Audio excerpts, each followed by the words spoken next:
we did some things that were wrong. We did a whole lot of things that were right. We've taken control of the oil in the Middle East, the oil that we're talking about. Talking about the significance of the passage of time, right? The significance of the passage of time. So when you think about it, there is great significance to the passage of time in terms of what we need to do to lay these wires, what we need to do to create. We choose truth over fact. America is a nation that can be defined in a single word. I was president of foothills. Television is what people are saying. You've been watching television. Off in Silicon Valley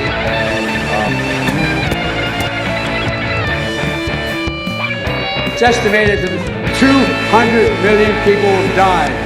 Probably by the time I finish this talk. Agreed that everybody wants to stay inside this. No, my time's up. I'm sorry. America's dead. Happy Monday. Yo. Welcome, everybody. Back on Alternative Angle, back on 930s. On Mondays here on INN.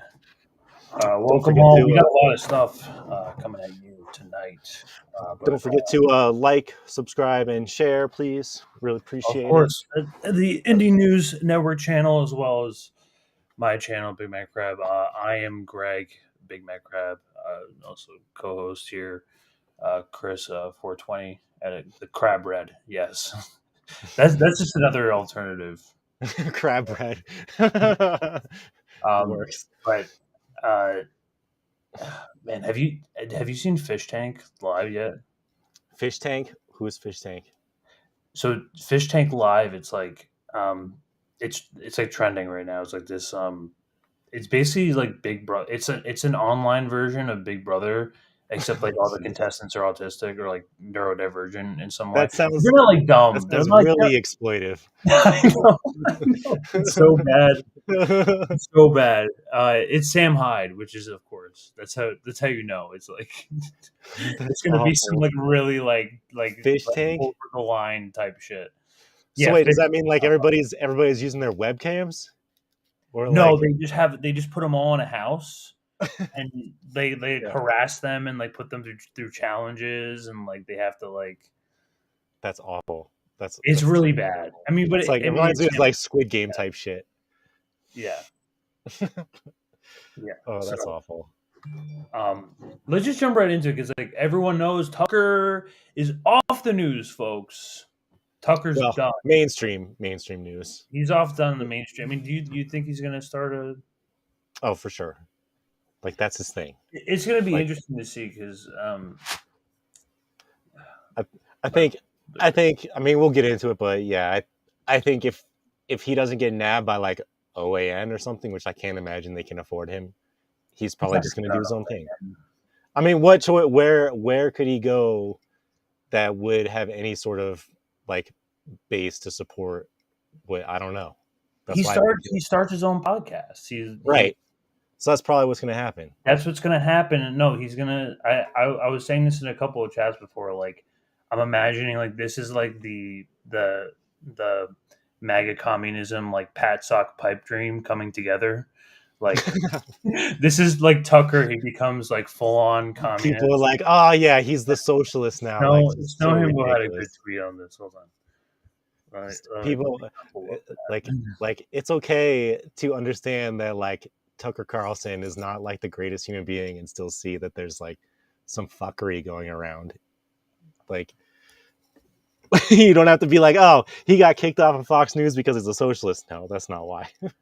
Well, we have to be honest. Like, besides like whatever like culture war bullshit he was tied up into within like that last like I mean, Rumble actually could. We're going to talk about like gendered M&Ms. Like he's on Fox News, you know. But like that was really the last chance you had of going on any sort of mainstream. Like forget seeing any sort of person like Glenn Greenwald, anyone from the Gray Zone, and nowhere near mainstream television ever again.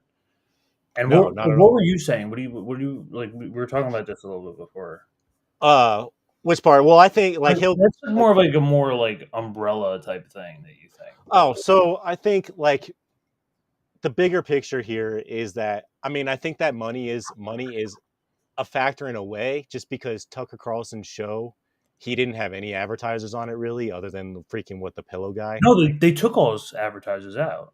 Yeah, so because they all didn't want to be. Tucker had such a big base that like he stayed there in spite of them not really getting much advertising for his show, is my understanding. So like, yes, they lost money like off the front end by having him leave, and obviously like no, they're losing even more money as we speak. Yeah, I think that they're going to recover some of it when they replace somebody in that spot with somebody who's a little bit more mainstream. Like they're going to be able to pick up more advertisers again.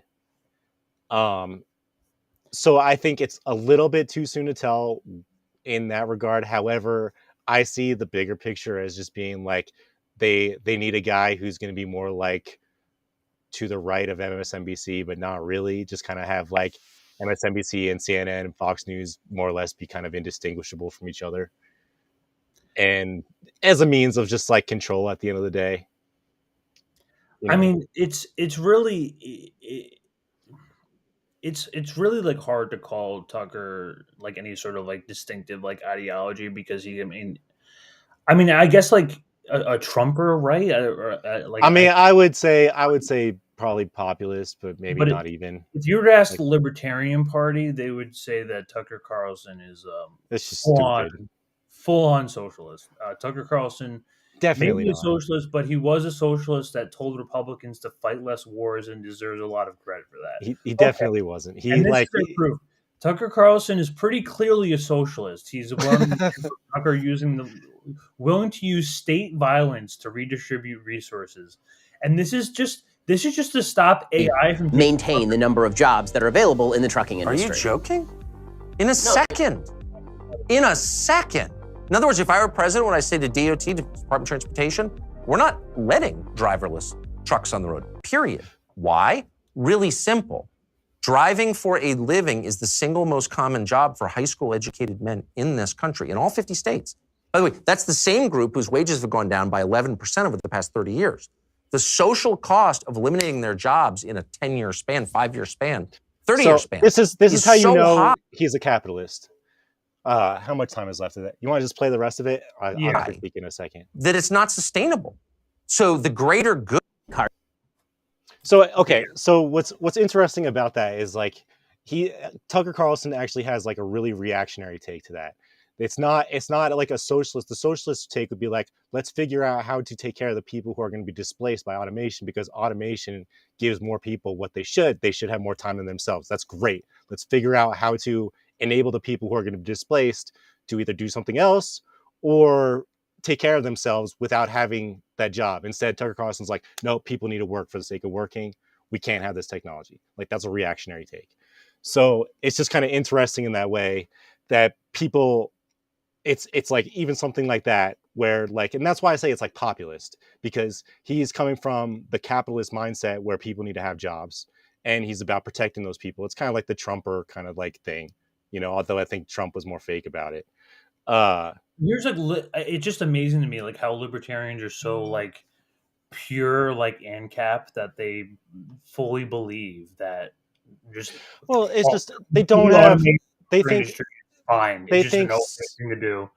And they call that socialism. That's just regular regulatory, like people. I think it's just like, it's like I see it all the time. People try and redefine capitalism because like Marx had a really good definition of like all this stuff and he outlined it pretty well and it's pretty like black and white, and we don't have the means of production, which means that it's not socialism. He's not a socialist. Tucker Carlson is absolutely a capitalist. Like it's not, it's like they try and make like a subjective definition of capitalism. So they could be like, he's socialist because he thinks that the truckers should have jobs instead of AI. Like, no, that's not how it works. It's not a vibe. There's actually like a relation to capital that exists that determines what kind of mode of production we're in. So it's just like libertarians do it, like the freaking fake anarchists do it, like just people who turn it into a vibe instead of seeing the relation to capital that is there. So it's kind of silly in my opinion. That just like I don't even know like why even say that he's a socialist? Like what's the point of that comment? Just to like I don't know. I guess to like trigger people. That's basically what they're for. But I mean, I think the why this became such a big like you would call this a pretty notable story, right? I mean, like this kind of blew up in everyone's faces today almost. About Tucker getting shit canned? Yeah, I mean, like he's the biggest. What's really funny is that like my mom and my dad are both like huge. Like they just watch MSNBC all day, so they get all excited like, oh, that fascist, that like crazy right winger who's like doing all these lies and this bullshit. He's like he's done. I'm like, have you ever actually watched any of his content? Well, not exactly. So all you know is like what you've been told on MSNBC or CNN, maybe. Okay, so like it's just they like my mom's even on the phone talking to her friends about Tucker Carlson and being like, he's just sowing dissent and he's lying about all this stuff. Not ever seeing him before and only knowing what was told. And like, granted, Tucker Carlson has plenty of dog shit takes, but I don't think they're half as bad as what liberal media makes them out to be. So that's kind of how I see it. Yeah. So this is. I mean, I just think this is notable because this is literally Max Blumenthal. I think this is really the only place you really find information like this, at least like on television. But literally predicting the future 5 years ago. Destructive and dangerous. Last month, Blumenthal took a camera to an anti-Russia protest on the National Mall here in Washington to find out what the people who were there actually knew about the topic. Here's part of the conversation, an amazing conversation he had with the progressive Maryland Congressman Jamie Raskin. But you said that Roger Stone hosted a show on RT. Roger Stone hosted a series on the Russia Propaganda Network.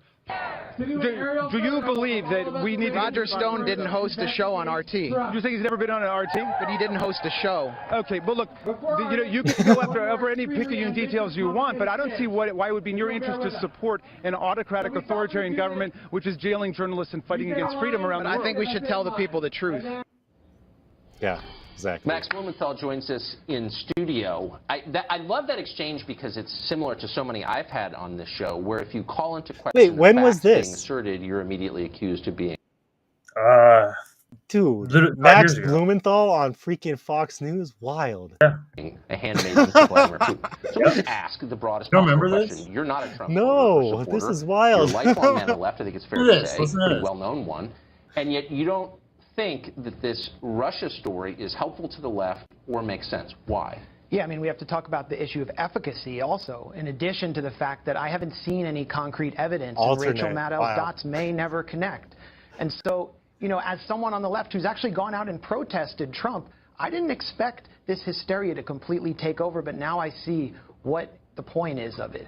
I see Trump as the apotheosis of a failed political establishment, both from the Democrats and the Republicans, pushing corporate trade, pushing permanent war. And I thought the Democrats should have responded with a big narrative against permanent war and for economic equality. Instead, they're pushing Russia scandal-mongering nonstop. It's subsumed all of the progressive grassroots movements I believed in, and it's basically buried the left in a militaristic narrative that ambitious figures like Jamie Raskin are advancing. Mark my words, Tucker, when Trump is gone, this narrative, this Russia hysteria will be repurposed by the political establishment to attack the left and anyone on the left. Bernie Sanders, like politician who steps out of line on the issues of permanent war or corporate free trade, things like that, will be painted as Russia puppets. So this is. And guess what exactly happened? Amazing. Yeah, this is like Russiagate, like 2 or 3 now. And this is also a little bit of like older news. I mean, yeah, but it's still a good tie-in. Have the gall to arrest a group of black socialists at this point, and they're all buying it. I've seen the replies to that thread. It's incredible. It really is crazy how bloodthirsty liberals have become. at this. Well, it's like when was it the freaking mainstream media? Like, wasn't it the New York Times or one of them that actually helped?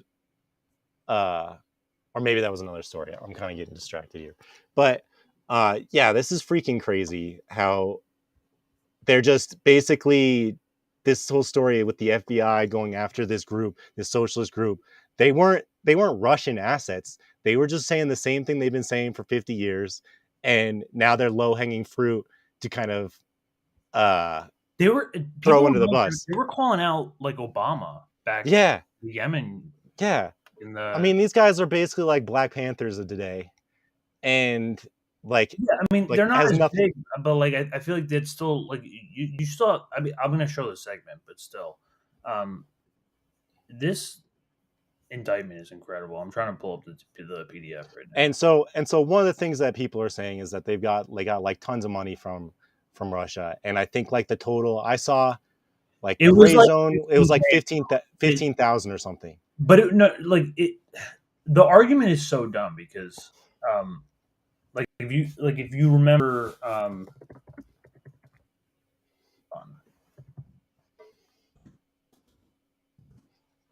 yeah, it was Hillary wasn't very much money. Millions for an anti-Russia protest. So it's not like this is like well, obviously America's not free of this at all in any sense of the word, but right, we can't even follow our First Amendment, let alone the geopolitical rules based or whatever's going on here. But obviously this is like a big jump in terms of free speech rights. I mean, we covered. They're really trying to crack down, find any reason to freaking come after people at this point. I know. I mean, we covered the Douglas Mackey thing. We covered. I mean, you kind of begin to see patterns at this point. Well, and this indictment really is like, it's incredible. The interesting thing about going after these guys to keep in mind is that because they're kind of like hardcore leftists, they're not going to have mass appeal. So even though it's like a minority group, like people aren't going to be like jumping to their defense and trying to support them. So they're going to be able to establish precedent on this leftist group. Remember, it's the leftists they all go after at the end of the day, and to increase censorship.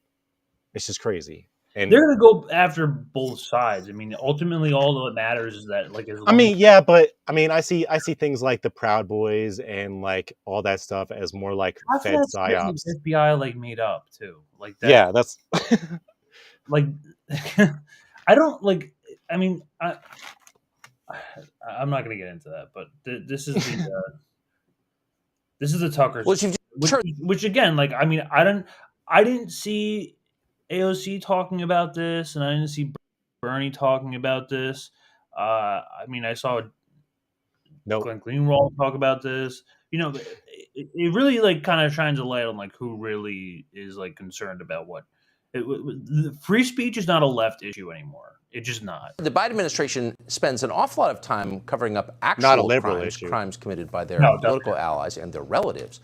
But for their critics, there is no such mercy. For the first time in our history, the government has begun to arrest people for saying things the White House doesn't like. That's the end of the First Amendment. Speech that's been protected for centuries in the United States is no longer protected. It's now a criminal act. We've told you about the grotesquely unconstitutional prosecution and then conviction of Douglas Mackey. The DOJ is trying to send Mackey to prison for a decade for making fun of Hillary Clinton's voters on Twitter. The media barely report the story. They don't seem to care at all. They seem to endorse it. No one in Congress has meaningfully pushed back against it. So this trend continues. The latest group of Americans to find their constitutionally protected opinions become felonies are, believe it or not, an organization of black nationalist left-wingers who oppose the war in Ukraine. The DOJ has just charged many in this group with seeking to, quote, sow discord, spread pro-Russia propaganda, and interfere in elections within the United States. Now, there's no evidence they interfered with any election. You're allowed to be pro-Russia. You're allowed to be pro-anything you want in the United States. Saying things the government doesn't like, having unfashionable opinions or opinions that are out of step with Joe Biden's opinions, that is not a crime. You can spread pro-Russia propaganda if you want to. You can spread anti-Russia propaganda if you want to. You can say whatever you want, but not anymore. Sean Hannity wouldn't say something like that. No, and they actually have a disagreement about it. Like, I think that was something. At least, like, I think that was part of the reason that they got rid of Tucker, was to have a more cohesive discourse. Like, Hannity and Tucker have different opinions on this. But so, like, did you? There was actually a clip of Jimmy Dore convincing Tucker Carlson to support Assange. Do you remember that clip? I forget it, but like Tucker Carlson's been kind of pretty consistent about like free speech. No, if you look at the Fox, if you look at his like YouTube channel, it's literally like, it's literally all. I mean, not like you'll see like 2 or 3 Assange videos on there, which you won't see on MSN. Mm-hmm. I mean. But like, yeah, but I mean, I remember Jimmy Dore like talked to him for like 4 or 5 minutes about it. I don't want to give him like too much of like the benefit of the doubt. Like, I'm not saying like he's not a prophet. I agree with you in the same ways that like a lot of like other mainstream media people are. I'm sure he contributes a lot to the culture war, which is also a segment the establishment is going to be missing now. Like, you have to understand, like, once you remove Trump and once you remove Tucker Carlson, you remove things about the for the liberals to scream about, and now you need a new boogeyman. So they're going to have to invent a new boogeyman, or they're going to have to point fingers at someone else in order to continue this charade. So you don't think they're just going to have some more like try and pacify people more? Because I see it more as like they want to replace somebody. They're probably going to have someone even more controversial, someone who's like more, down for Ukraine and war and right, more focused on the culture issues. That's really what Murdoch wants. I mean, Murdoch. I was hearing that this was like straight from Murdoch, pretty much. That's kind of what I saw a little bit. That they have their disagreements, like, and I mean, I think it's kind of like beside the point at this point, because I think it's more important that like what you said, like what's going to be there, and instead like why are they really. It doesn't matter who did it. The real question is like why they did it, and like we were saying before the show, like we're seeing these capitalist businesses doing things that are against their like interests, like, and for what? Like we were like what were we talking about last week or the week before, where like with Dylan Mulvaney, we were talking about Dylan Mulvaney and like the Bud Light campaign, and that Bud Light campaign caused billions of dollars for Bud Light. This is costing billions of dollars to Fox News, but they're doing it anyway. So like that's why I tend to think that there's really like some bigger the bottom line. It's not really about. It's not about the bottom line. It has to be about something else. So, because if it was about the bottom line, it's not. It's not about the. That's what I meant to say. Like, it's not about the bottom line. It has to. It's like. So I mean, that's kind of where my like tinfoil hat kind of goes on, because I think it's more about them trying to make mainstream. Like, you know how we all say like it's the duopoly. So like they kind of want to have more like blending between like Fox News and MSNBC and CNN. I think they just kind of want to make them all the same instead of having Fox kind of be like the right wing version. Yeah. Like, and so it's like at that point, if like Fox News is basically doing the same content as MSNBC and CNN, but the Fox News viewers don't know that, they're still going to think that they have different opinions than like the liberal viewers. And it's going to be like basically the same thing with like different rhetoric. Yeah. All right, let's get According to the indictment, the criminals in question, quote, wrote articles that contained Russian propaganda and disinformation. Huh? They also gave speeches and posted videos that annoyed the State Department. Here's one of them. There's a discussion about Russian military border buildup on its border with Ukraine, and how this guy's like 80 years old. He's 81. He's an old dude. To Ukraine by Russians, but there is no acknowledgement of the history that took us to this place, how the U.S. overthrew, participated in facilitating the overthrow of a government in Ukraine that was friendly to the Soviet Union, nor does it talk about the history of this relationship between Ukraine and Russia. This is an ongoing aggression. It did not just start. It's been going on for a while, but the U.S. government relies on the ignorance of the people in this country and much of the world that's facilitated by people like Zuckerberg. So, for whatever it's worth, we're not really sure who that guy is. We know he's American. Pretty sure that on a lot of issues, we likely would not agree with him. Not agree. A lot of what he just said in that video seems to be true. But even if it weren't true, even if he was wrong, it would still be constitutionally protected speech.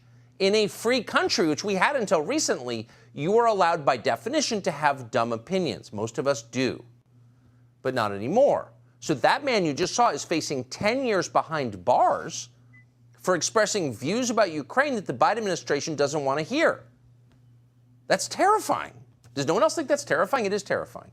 And to that man's credit, whoever he is, he saw it coming. Here he is at a rally last month. They have declared that black people are so stupid that it takes Russians to tell us that we are oppressed. I have never known a moment of black freedom for my entire life. I have never read of a moment since the beginning of a colonial mode of production where black people have been free. And yet they're saying that we are agents of some foreign power because we say black people must be free. That sounds like Russian propaganda to me.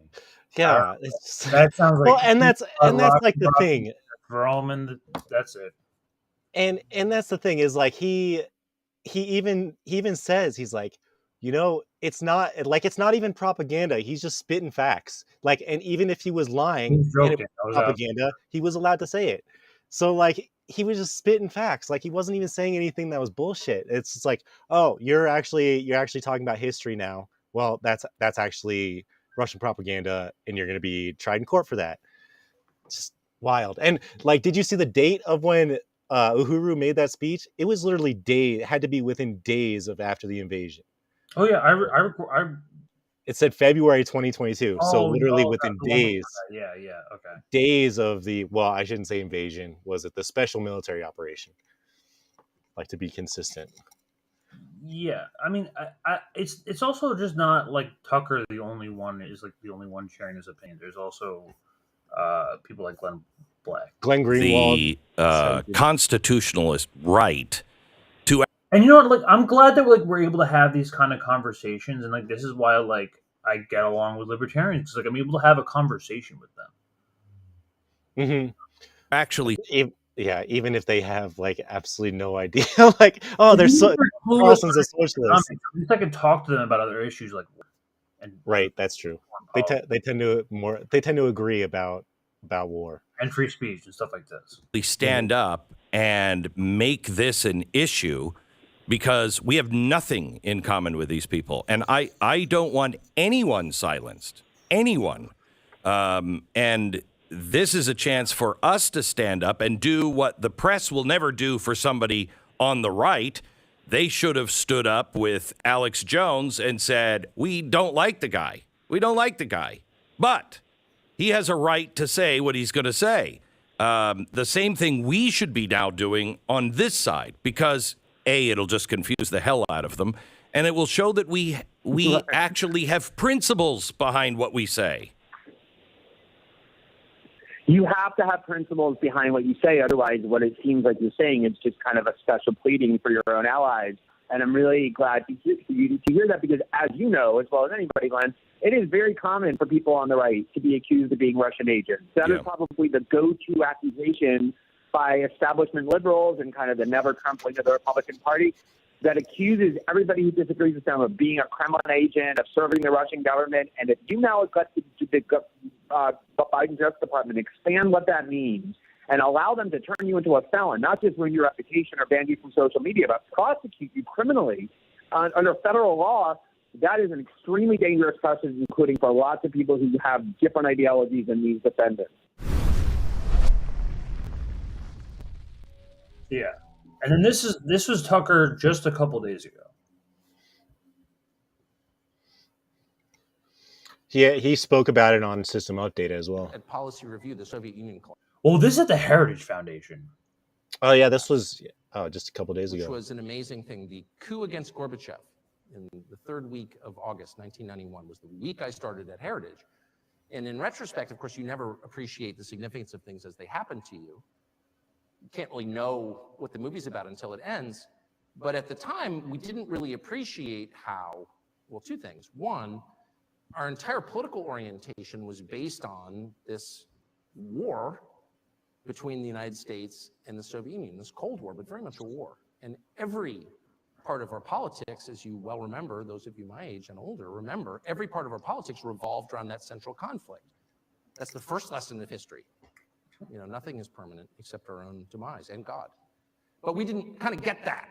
You know, if you told me then that this week the Department of Justice would have indicted a group of people I don't agree with, by the way, on a lot of different issues, black nationalist socialists from Florida, okay, kind of not my demographic, but would have indicted them for criticizing the U.S. position, the Biden administration's position on the war in Ukraine, and charged them with felonies for which they're each facing 10 years in prison. If you told me that could happen here, I would have laughed at you. No, we have a First Amendment. That can't happen here, but it has, that and a lot of other things, which are gravely unsettling, actually, and people who were rooted in the Cold War story and the reality of the Cold War, again, my age, 53, kind of know where that goes. Yeah. He knows enough to know that they'll go after whoever, that you need to kind of, like, you need to have the First Amendment needs to be for everybody, because if they go after the people you don't agree with, they'll go after the people you do agree with eventually. Yeah, it's also like, I feel like part of it took a lot of like people on the other side like constantly cheered this on in order to. I mean, this is just what happens when you get. I mean, I'm not calling this like a strictly censorship thing, but I'm sure financials had to do with it in some sense. But obviously, they didn't like Tucker for what he was saying, and to a certain degree. But I would agree. I would agree with that. I mean, yeah. I think it's clear that they want to get rid of him because of his rhetoric. Ultimately, yeah. even though he like is definitely a Republican, definitely a freaking neocon, like he still like had a couple of those principles that just aren't going to be okay when we're all living in 15-minute cities and pods and. Yeah, that just tells you like that you cannot cross the line anymore. After this week, it's done. That's kind of what it is. Nail in the coffin. Sorry, guys. I mean, almost trying to get to like a uniparty type status. Yeah. But here's AOC just a couple days ago. At what Tucker Carlson and some of these other folks on Fox do, it is very, very clearly incitement of violence. Jen Psaki. Very clearly incitement of violence. And that is the line that I think we have to be willing to contend with. And when you look at what Tucker Carlson... It's just okay, and it's fine. Well, and there's a particular irony there that she's literally speaking to Jen Psaki on MSNBC, because like you don't see the line between the freaking State Department or the line between the freaking White House and like freaking liberal television is a straight line.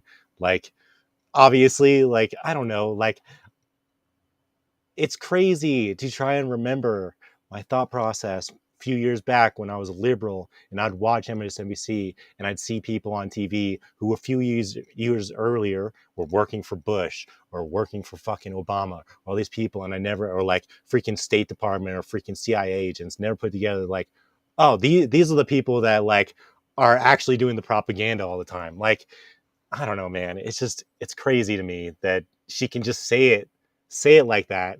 And have no irony, whatever. Did you see this? Her reaction to it today? This is her reaction to Tucker Carlson getting kicked off. God. Out at Fox News. Couldn't have happened to a better guy. She loves it. She loves it. What I will say, though, is while I'm very glad that the person that was arguably responsible for some of the largest, driving some of the most amounts of death threats and violent threats, not just to my office, but to plenty of people across the country.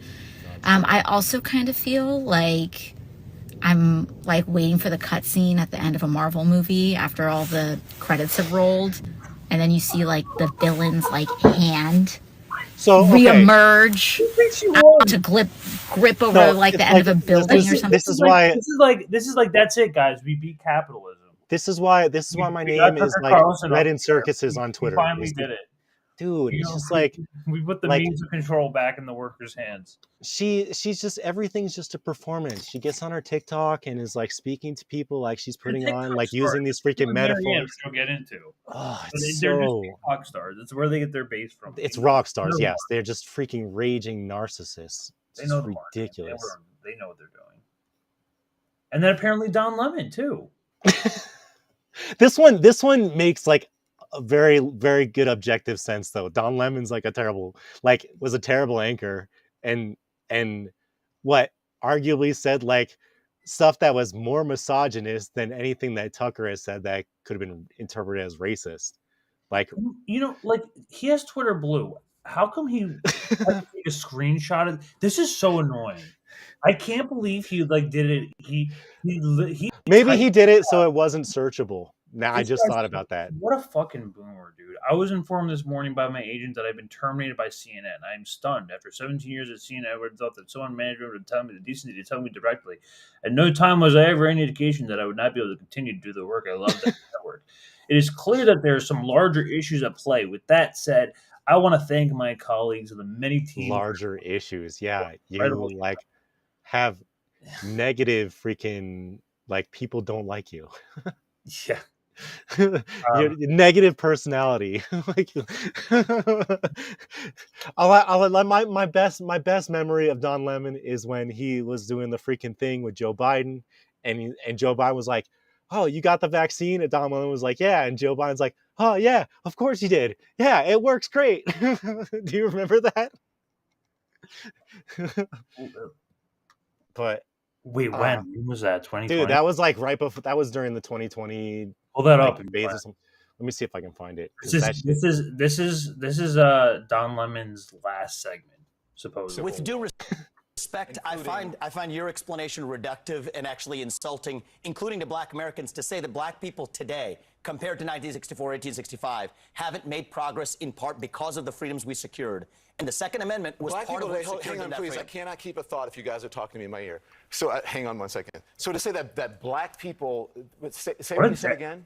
Black people secured their freedoms after the Civil War. It is a historical fact, Don. Just study it. Only after their Second Amendment rights were secured. They That's were a not fact. secured their freedoms after the Civil War. That is not, you are discounting Reconstruction. You're discounting a whole host of things that happened after the Civil War when it comes to African Americans, including the whole reason that the Civil Rights Movement happened is because Black people did not secure their freedoms after the Civil War, and that things turned around. People tried to change the freedoms that were supposed to And you know happen how they after the got Civil it? War They got their and Second Amendment rights, and they actually got the NRA played a big role in that. But today, Don, The NRA did not play a big role absolutely, in they that. trained Black Americans how to use firearms. That's a lie. That's not. The NRA did not play a big role in that. This is just historical fact. But It's Don, not historical fact. the part that I Just find because you say it's historical fact. the part that I find historical insulting is when you say today Black Americans don't have those rights after we have gone through civil rights revolution in this country. You are sitting here telling an African American about the rights and what you find insulting about the way I live, the skin I live in every day. Here's where you and I have a different point of view. Black and white From your freaking place of privilege. And that Black people do have. Well, here's where you and I have a different point of view. I think we should be able to express I our have views a news regardless of the channel. color of I our to get skin. We should paid have this millions. debate Yeah, without me like- regarding you as a Black Let me man. tell you about Me this. regarding Your you as lofty a black fucking citizen. ivory That's what I tower. mean. Whatever ethnicity you are explaining to me. Whatever ethnicity I am, about I'll what tell it's you. like to be Black. Whatever in America. ethnicity I am, I'll tell you what I am. I'm an Indian American. I'm proud of it. Like, but look, I think we dude, should he have looks this like a debate. freaking white, Black doesn't Clark matter Kent. I think we should have this on the debate. but I think content of the if you're gonna ideas. do it, you should do it in an honest way and in a fair way. And what you're doing is not an honest and fair way. Okay? But we appreciate you coming on. With Thank due you for respect, that. Don, I look forward to Thank you very continuing much. that I appreciate conversation. it. Thank you. Thank you. So much. What a train wreck, man. Yeah, I sent that video in the private chat. It's just like a funny. I see it. Yeah. So this is my best memory of Don Lemon. So funny. You got the It's so vaccination? telling. Are you okay? I mean, you seem no, it works. Or or the mom and dad. Keep listening. I'm gonna play it back. Sorry. Sorry. I'm gonna get my charger. You got the vaccination? Yeah. Are you okay? I mean, you seem no, it works. Or or the mom and dad, or the neighbor, or when you go to church, or when you're What is really he mean talking about? Trusted interlocutors. Think of the people. If your kid wanted to find out whether or not there's a man on the moon or whatever, something, or whether those aliens are here or not. I want to see who Don are the people Lemon's they face talk to right beyond now. the I just kid? want to see what Don Lemon. Like, I wish the camera was on Don Lemon's face. Dude, it's just like, yeah, I got the vaccine. Oh yeah, of course you did. Oh yeah, that works. And then he just like totally goes. You in a got the different vaccination? Yeah. Are you okay? I mean, you seem no, it works. Or or the mom and dad, or the neighbor, or when you go to church, or when I really It's also mean just it. great because trusted interlocutors. Joe Think Biden's of the brain people. just like fried. If your kid wanted to find out whether or not there's a man on the moon or whatever, something, or whether those aliens are here or not, who are the people they talk to beyond the kids who love talking about it? Wow. Okay. Wow. So brain dead. That's great. Yeah, dude. Well, if you ever want to like have a good comparison, Don Lemon and Tucker Carlson. I mean, Tucker Carlson had like what 2.5 million viewers a night, and what freaking Don Lemon have? Maybe like 250,000. Do you have his ratings? Well, I can tell you the rating. Tucker's ratings are definitely better, but in terms of salary, I mean, I don't know how much they were getting. Like, I'm sure Tucker Carlson is probably the most paid anchor on any of the channels by a lot, probably by a lot. Like who? Like, well, do I think he gets more than Rachel Maddow? Yeah, probably. There's too much of a news bloodbath to find out for sure right now. But I mean, Rachel Maddow gets what, 30K an episode? So yeah. Do I think Tucker Carlson gets more than that? Maybe. Yeah. So he's like not only the most popular host on Fox, most popular host on all mainstream media, like by a lot. I don't know who the like next closest person to Tucker was, but it was like a big difference. So yeah. Let's jump on into the next segment here. Then we're going to talk about CBDCs here. And you know what? That's right, folks. CBDCs, more or less, they're here. The IMF had this secret meeting. Well, they're not even. They're operating under whatever this is. I don't even know what this is. Digital Currency Monetary Authority. It's sort of confusing with the just like a oversight over like kind of like a not a regulatory body, but sort of just like an overseeing. They just make an organization to kind of give it another step of separation, make it harder to find, and kind of like make it more murky. Yeah. So basically, in the latest of you will own nothing and you will be happy with it. The Universal Monetary Unit, just a U, and this is so we already see like other countries are like implementing CBDCs and kind of this like popping up in different places. I mean, we even covered FedNow with the Cash App thing. Yep. They're wrapping that up. That's going to go up in July. So this is in full force. Your cash is going to be completely bunk. They're going to force you into this, and they're going to want to see all of your financial data, all of your transactions. They're going to be able to shut it off and turn it back on whenever they please. Ultimately, this is completely more or less controlled by them. And who is the DCMA, you ask? Well, it's simple. It consists of sovereign states, central banks, commercial and retail banks, and other financial institutions. Is that vague enough? Private partnership. Sounds a lot like just a couple groups. Who's asking? Who's it? Yeah. Why does it matter?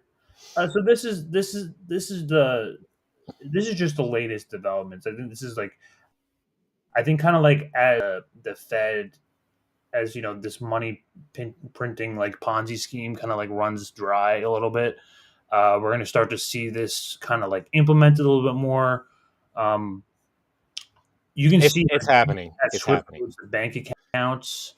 You'll have a digital currency wallet and transaction Swift-like codes, and this is going to cover all the countries in the European. We're going to see Western currency now. This is like the British currency. You know how. I guess we could have. I see the connection now, but you know how Twitter is no longer Twitter. It's part of like Musk's like X Corp or whatever. And like Elon Musk, before he bought Twitter, he said he wanted to make it more like WeChat, which if you're familiar with WeChat, it's like China's freaking huge social media platform, but it also incorporates digital currency and like trading and all sorts of other stuff as well. So it's like, it's an integral part of like day-to-day life in China, more than just like social media. And so I think once you start seeing Musk incorporate like a digital wallet into Twitter, like I think that's going to be kind of like a pretty big milestone that like things are moving forward full speed. Because I think Elon Musk has a pretty big role in that with Twitter to get adoption for CBDCs. Well, also, like, keep in mind, this is at the IMF, International Monetary Fund spring meetings of 2023. The IMF is notorious for defrauding the fuck out of several different countries. Yeah, it's not going to be to help people, including many different African countries, and just looting the fuck out of them, basically war tearing them into oblivion. Well, so I mean, for the loans back and impossible debts that they can't ever pay back. Well, like think about, so they compel like these African countries to use CBDCs, and then like those African countries they can't fund like their own revolutions or anything like that, because they have to do is shut off their freaking wallets, and they can't revolt against their own oppression anymore. Same thing applies to us. It's just like such a big piece to controlling people, and yeah, it's going to get really bad really quick.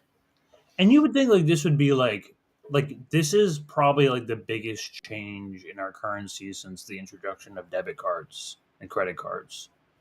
And yeah, I think that's probably a good way to look at it. You can check New York Times, Wall Street Journal, Bloomberg Finance, that these are news outlets. They're supposed to be talking about currency and global finance, and they won't talk about it. And like, so explain this to me. Like, I'm seeing, like, this happened to catch my eye. So apparently the IMF is like publicly denying involvement with the DCMA, but I can't find out what the DCMA is. What the hell is what is this group, the DCMA? I mean, and also, what do they mean by denying involvement? Banking systems in the background. I have this article pulled up here where they're denying involvement in Unicoin. Yeah, maybe as an organization, but that doesn't mean that people within the IMF have been talking to people within the DCMA about in like unofficial capacity. I just think that's like just really that them saying denying involvement, like that doesn't really mean much to me. Yeah, they're really. I mean, they're trying to reduce it to like merely the project's white. Going back to what I'm saying, like what I was saying, they have like, something in the works, more or less, is what they're trying to say. Absolutely, and like if the IMF is putting on these bad loans onto governments, onto citizens, and stuff like that, like being able to have that kind of control over their currency and over their wallets is obviously in a big interest to the IMF. So to them to pretend that they're not involved in CBDCs is, I think, kind of like not really, is being a little bit too trusting of them, considering their track record.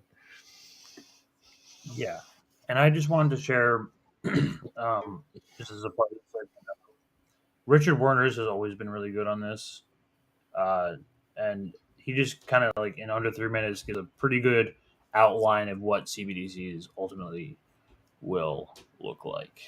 1 second.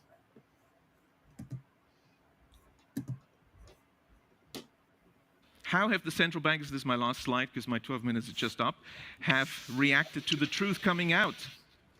They admit that they've been telling porkies, and now they propose to increase their power. So central bankers belatedly admit, oh, now that you've mentioned it, yes, banks create the money supply. So let's abolish that now. And also, by the way, let's abolish cash. So what should we do? Well, introduce digital cyber currency that central banks issue and control, and thereby gain total control over all economic transactions, decisions, and the whole lot you've just heard from the CEO of the GDI. So the greatest concentration of central banking power in history is really the bid they're aiming at. That's the central bank's goal. And of course, digital accounts of dissenters and regime critics could be switched off. It'd be very difficult to even purchase necessities. Yep.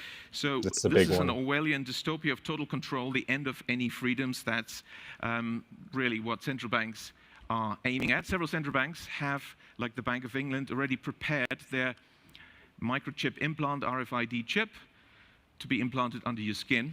Oh, yeah. And why is the sudden discussion about universal basic income from all the grassroots and inverted commas movements and billionaires? Oh, universal basic income is the bribe for you to accept the microchip. The overarching trend of the 20th century is concentration of power in the hands of the few. That's what we have to keep in mind. We have to work against this.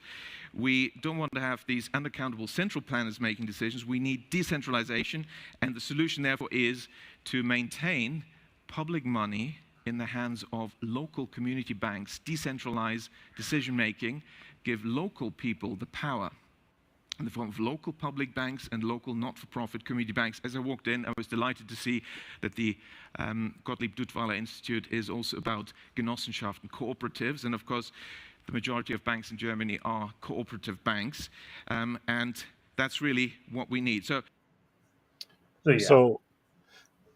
there's a point there that I think I want to step back on and kind of go back into a little bit. Was like he mentioned about how like there's just going to be a few banks, and I think it's important to recognize that part of like the CBDC adoption that's coming is to recognize that like all the small banks are going away, that like I think it's going to be harder and harder to get into a credit union.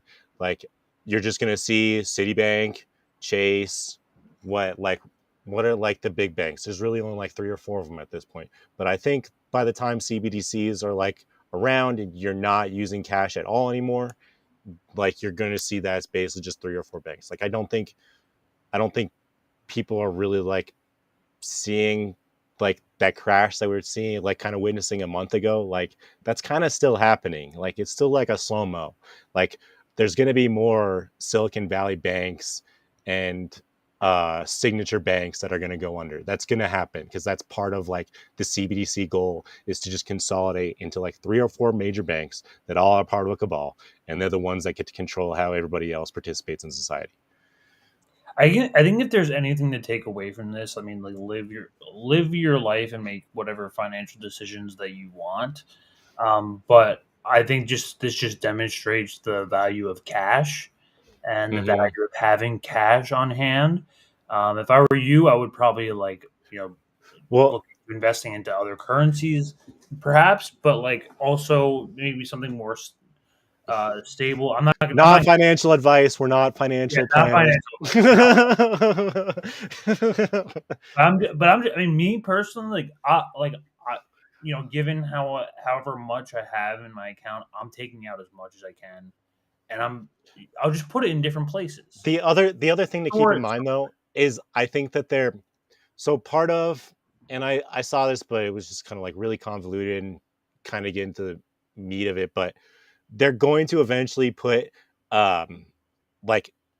attach a negative interest rate onto fiat currency. It would be like so the longer that you have fiat currency and don't exchange it for CBDC, the more devalued it gets.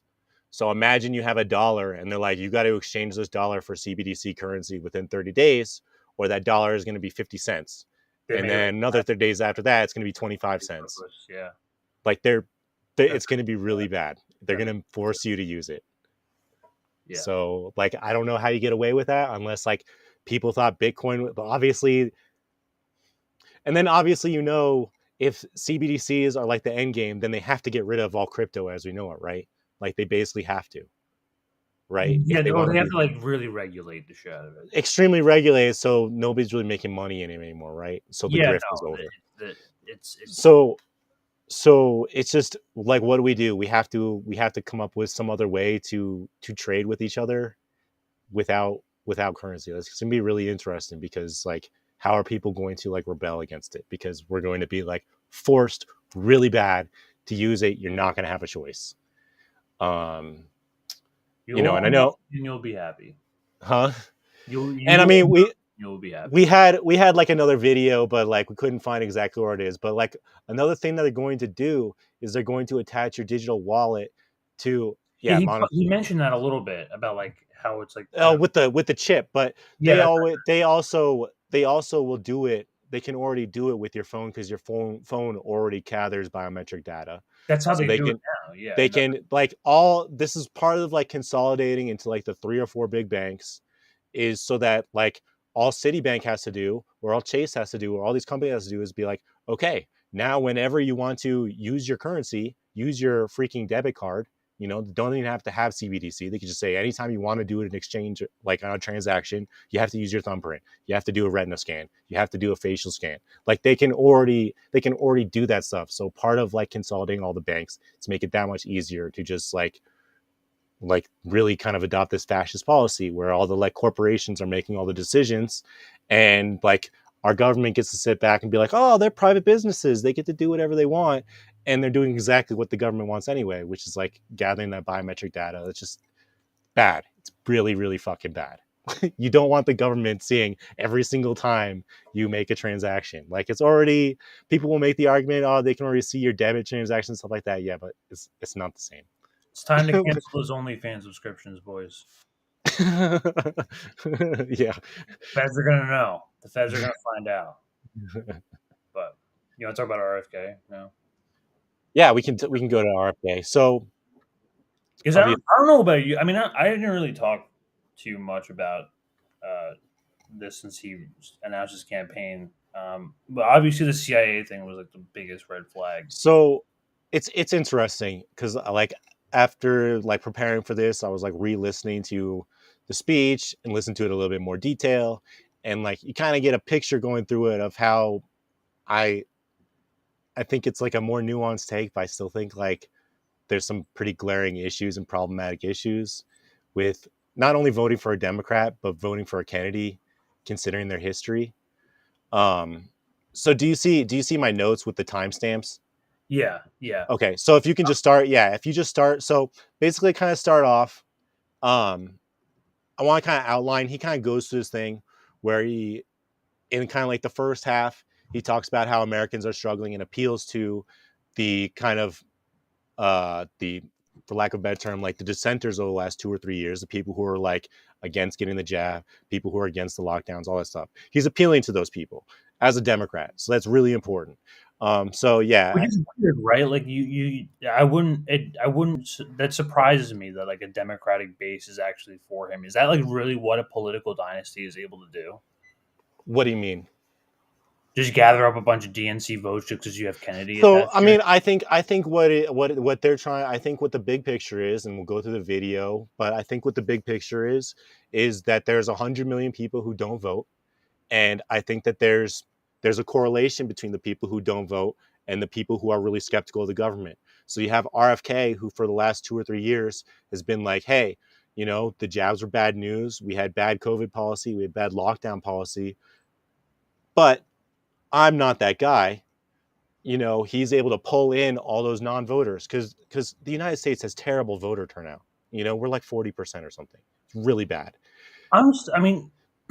So I think it's a lot like kind of Bernie with his social issues. RFK is targeting a non-voter demographic, I think. It's a brand. Like that's all like politics is now. Like that's what I felt like. It's a brand, but that's where I also come in, and I think that that's more of like kind of an op. Like yeah.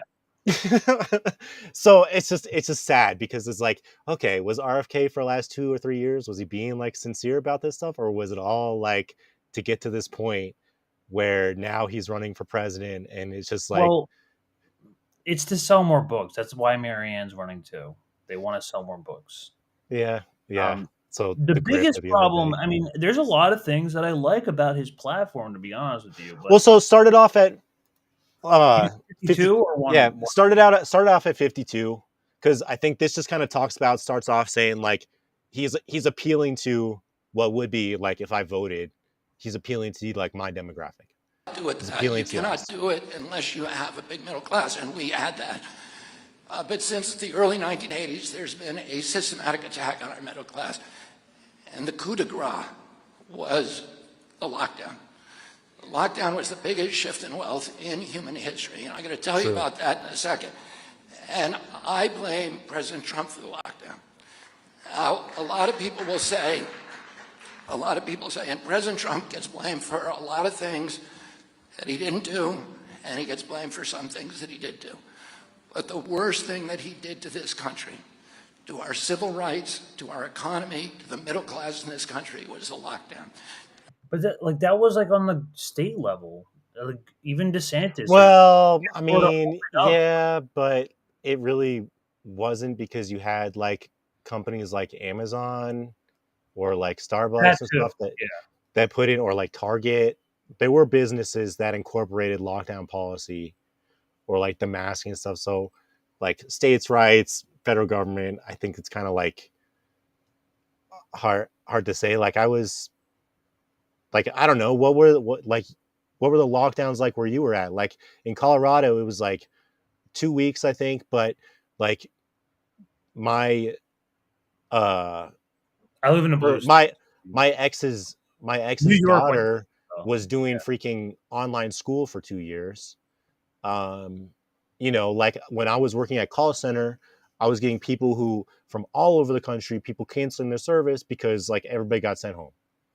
You know, so even though it was only like a few weeks, it was like really, really fucking bad. Like I don't know if people really like remember how bad it was when they told everybody to fucking go home for what, like 15 days to stop the spread or something like that. Wasn't that what it was? Yeah, 10 days.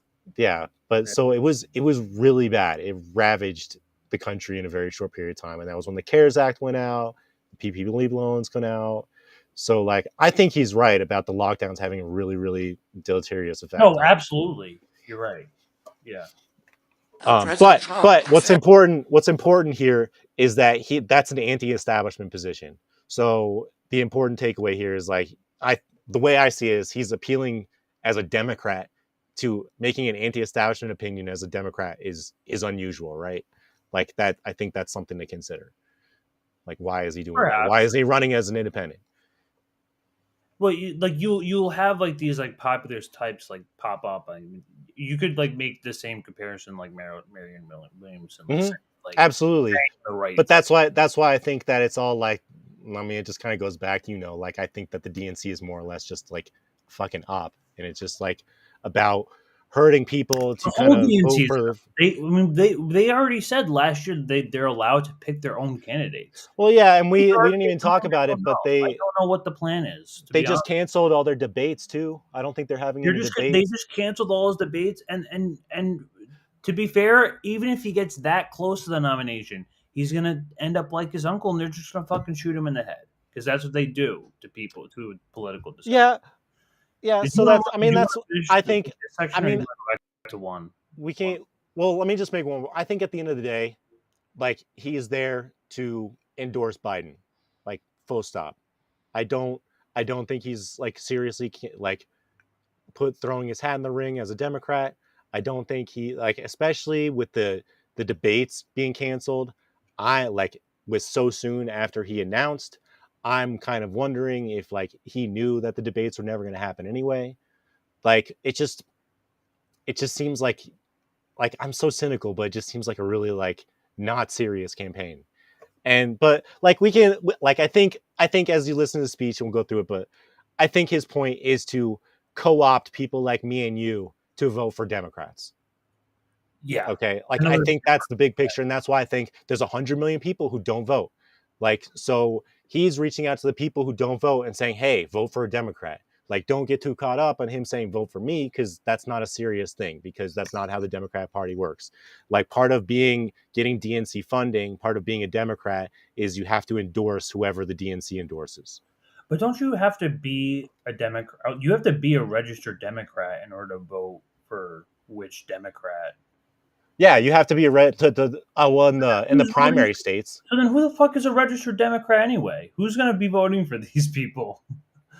It's a good question, and that's that kind of thought process to take, is like, what's really going on here? Why are we so like?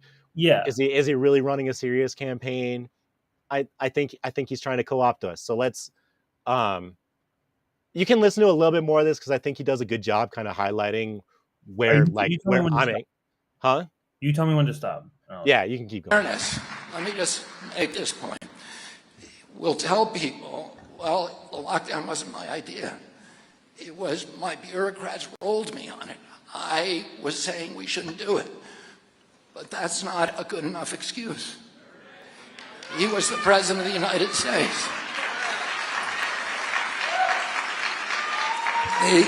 And as Harry Truman said, the buck stops here. On May 2nd, 2020, 600 doctors signed a letter to President Trump begging him not to allow the lockdowns. And they said, because at that time, all of the pandemic protocols anywhere in the world, the WHO, CDC, like, everywhere, this is the all European facts. Health Agency, This is all facts. all says you never do mass lockdowns.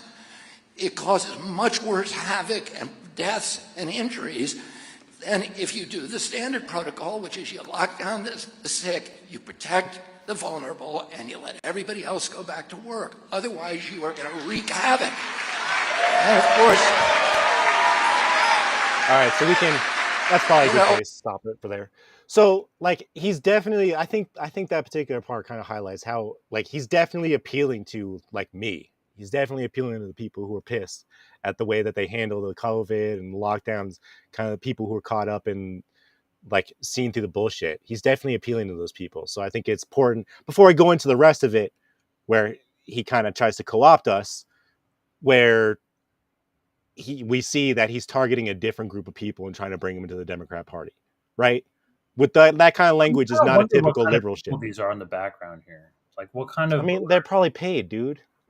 Yeah, dude, right. I used to work for a marketing company where they would just, like, send out emails and be like, "Oh, hey, yeah, no, I know they do this." I've seen jobs on Indeed. Jobs on, like, job links. I'll see for Indeed, for literally the DNC to go, like, canvas. Dude, it's like, come on. Like, I remember. You want to make $16 an hour? Go canvas New York City. Dude, sidebar. We did that once at freaking what's the name of it? That freaking Ninja Warrior, the American Ninja Warrior. They were filling out seats and they're paying us like $18 an hour, and they're like, "Don't tell the people who bought the tickets."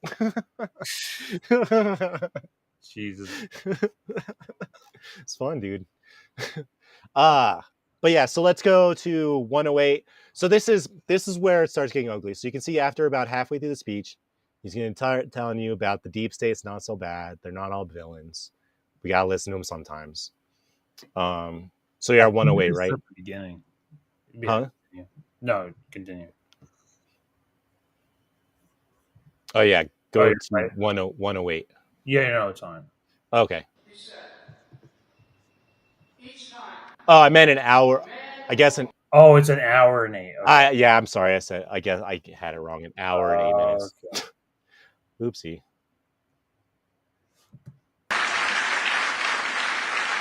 The bureaucrats, the bureaucracies are owned by the industries. I'm talking about, NIH and EPA and CDC and FDA and DOT. A train track wreck would not have happened in East Palestine, except we have a captive agency at DOT.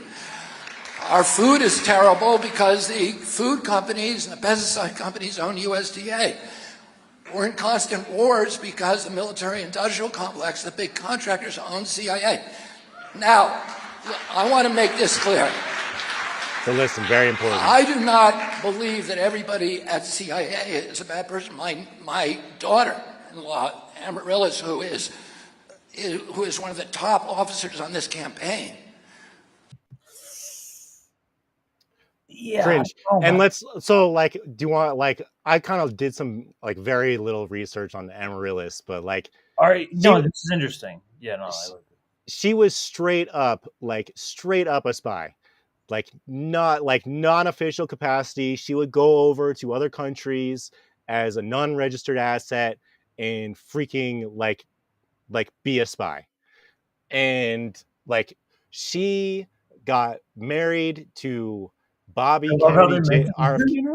They met at Burning Man, like, really, like, just a totally friend, like a mutual friend introduced us. Like, I didn't look too much into it because it's like a rabbit hole, but like, do I really believe that the CIA agent just happened to meet a freaking Kennedy at Burning Man, and now she's like running freaking RFK Jr.'s campaign?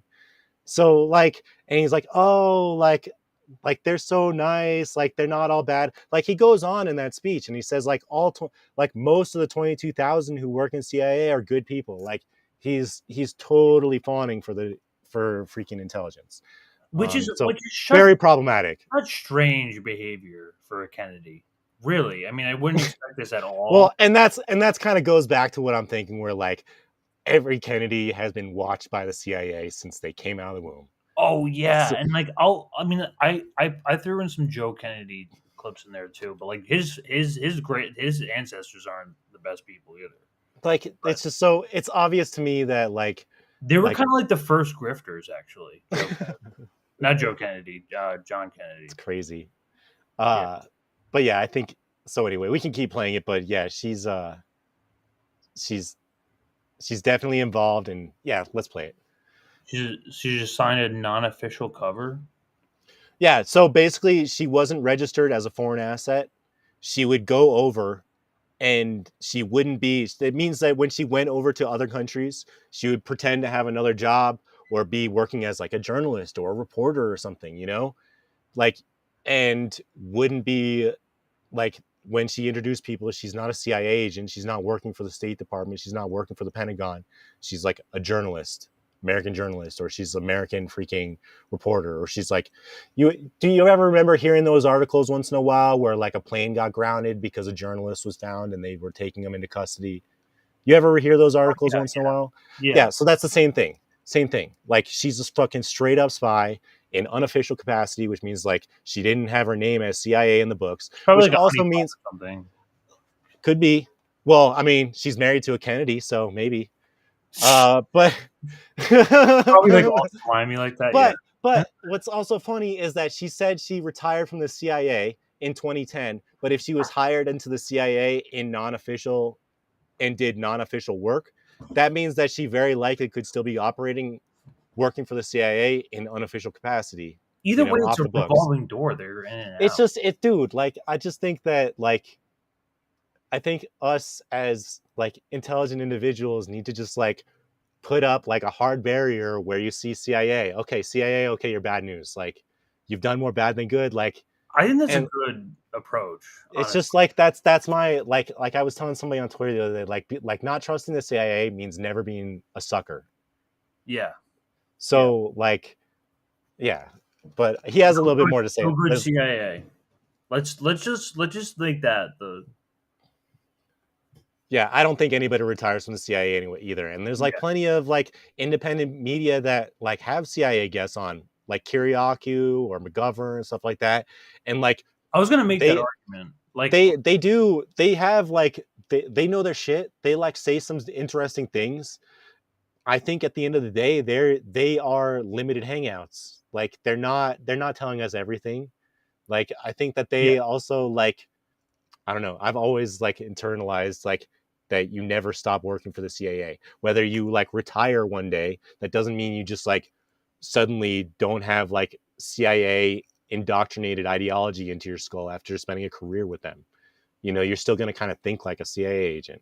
So that's why I don't think you can get away from that kind of like indoctrination and expect not to be like kind of like supporting the US agenda. Like, so that's why I don't take them. That's why I just like, it's bad news. Yeah. All right, let's.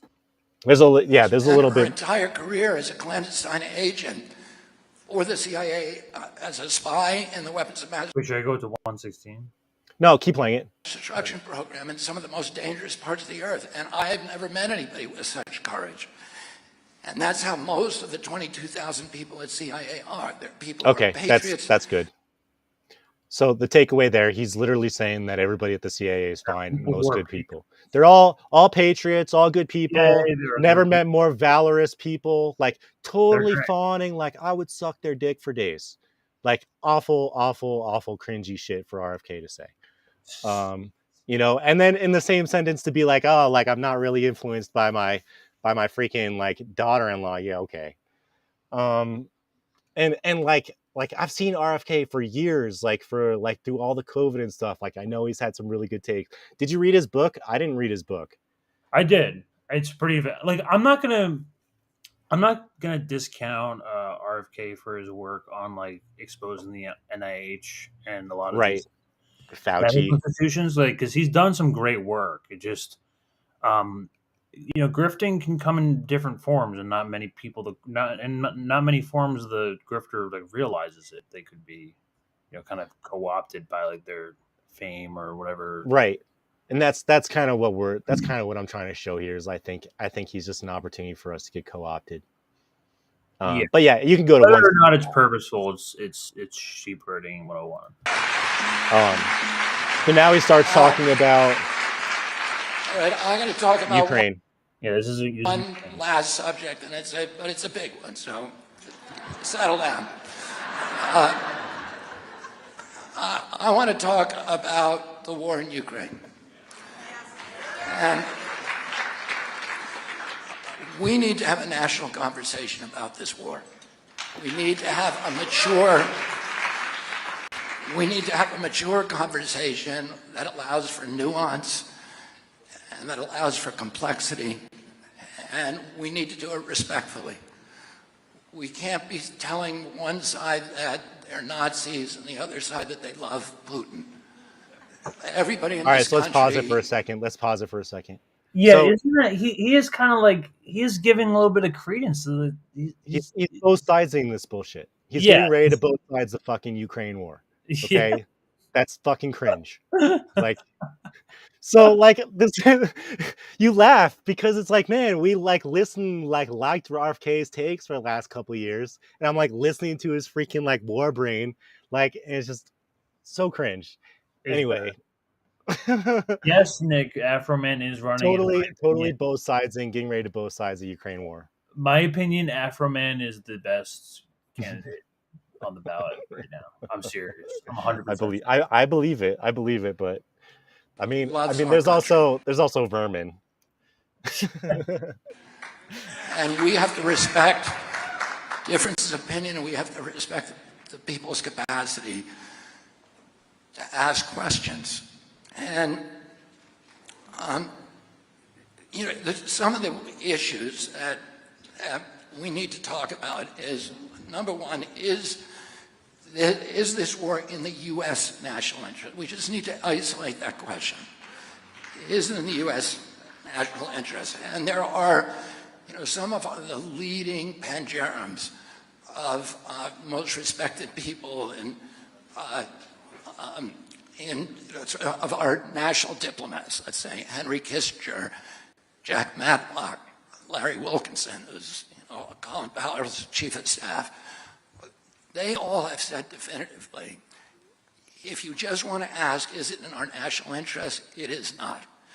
It is not in America's national interest to push Russia closer to China. That is a cataclysm. Number two, it's not in our national interest. Yeah, that does sound a little bit like a straight up neocon talking point right there. It does sound like a little bit like cable news talking point. Like, crazy. Russia and China are banding together. They want to defeat the U.S. Like, I mean, maybe it's a little bit of a framing issue, but I don't know. There's a lot of things that are giving me red flags here. I mean, here's the thing: is that like we could have listened to more of like the first hour of this speech. But like, I wanted to kind of show that it was like the speech started off with like kind of appealing to us, and then it takes this hard freaking turn where like the U.S. had the last hour. Yeah, it like takes a hard turn to like kind of support the deep state and support the fucking war machine. But we have to like show nuance when we do it. And he like talks about it has to be for humanitarian reasons, not for imperialism.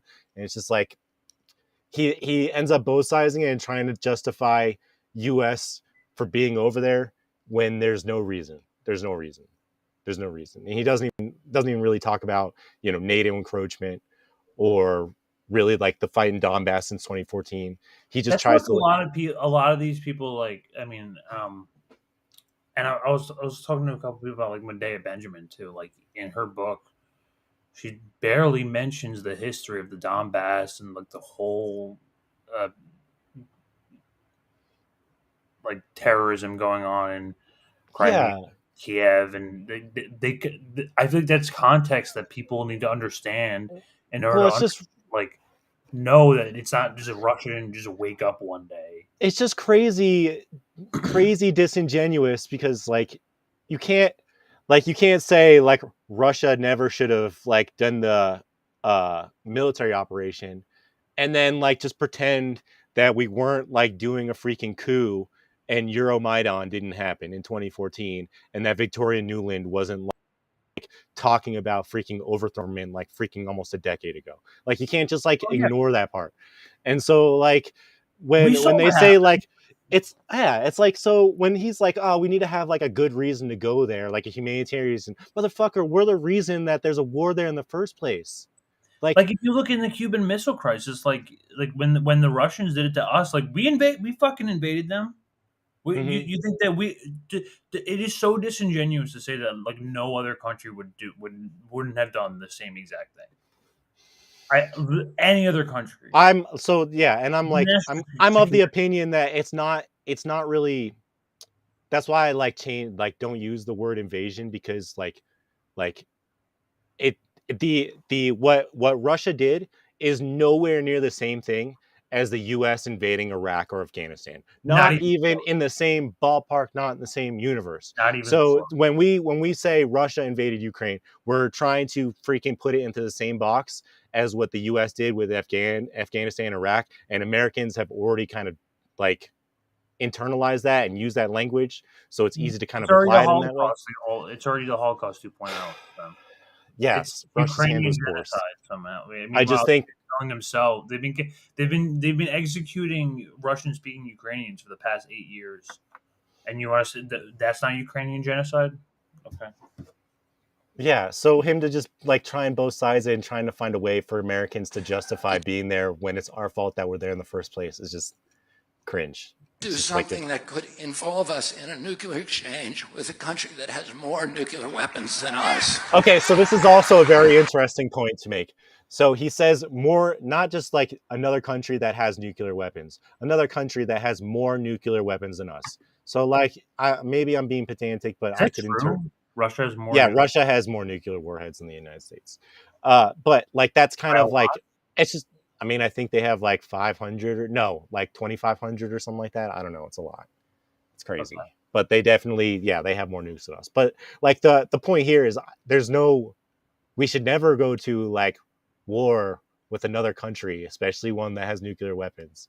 So like the fact that he qualifies it by saying only with countries that don't have as many nuclear weapons as us, like maybe I'm being pedantic, but I see that as him like again trying to like find ways for like Americans to be cool with conflict in there.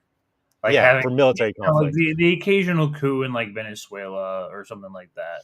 But like not, this Russia thing it's kind of like how Fox News hosts like they kind of like choose which war they want to be involved in. Like like a lot of like you'll see like a lot of like Russia hosts. I mean, sorry, Fox News hosts that are like all over China. And that was the thing where like RFK said the thing earlier about China and Russia getting together. Like that's a straight up freaking crazy. Yeah, it feels like Republic. It feels like conservative bait is what it feels like. Yeah, but again, it's also something that people, non-voters, and the people who have been like watching RFK anyway are more familiar with that kind of like alliance that is taking place, I guess. Like we're more aware of like multipolarity and stuff like that. and he's kind of using it as like a kind of like a fear-mongering thing. What's the next one? So we just did the pushing Russia. Yeah. Oh yeah, like hour 18. Yeah. Now, This is having crazy. said that, I want to say that we are in the Ukraine for all the right reasons. Wow. Disqualified. Wow. He said it. I want to say that we are in the Ukraine for all the right reasons. We are there because we are a good people. He might as well be Anthony Blinken. It's fucking crazy. He might as well just be Anthony Blinken. Dude, it's like this is why like he might as well. We went into this thing with RFK. We're like, all right, let's see if there's like some weird CIA connection.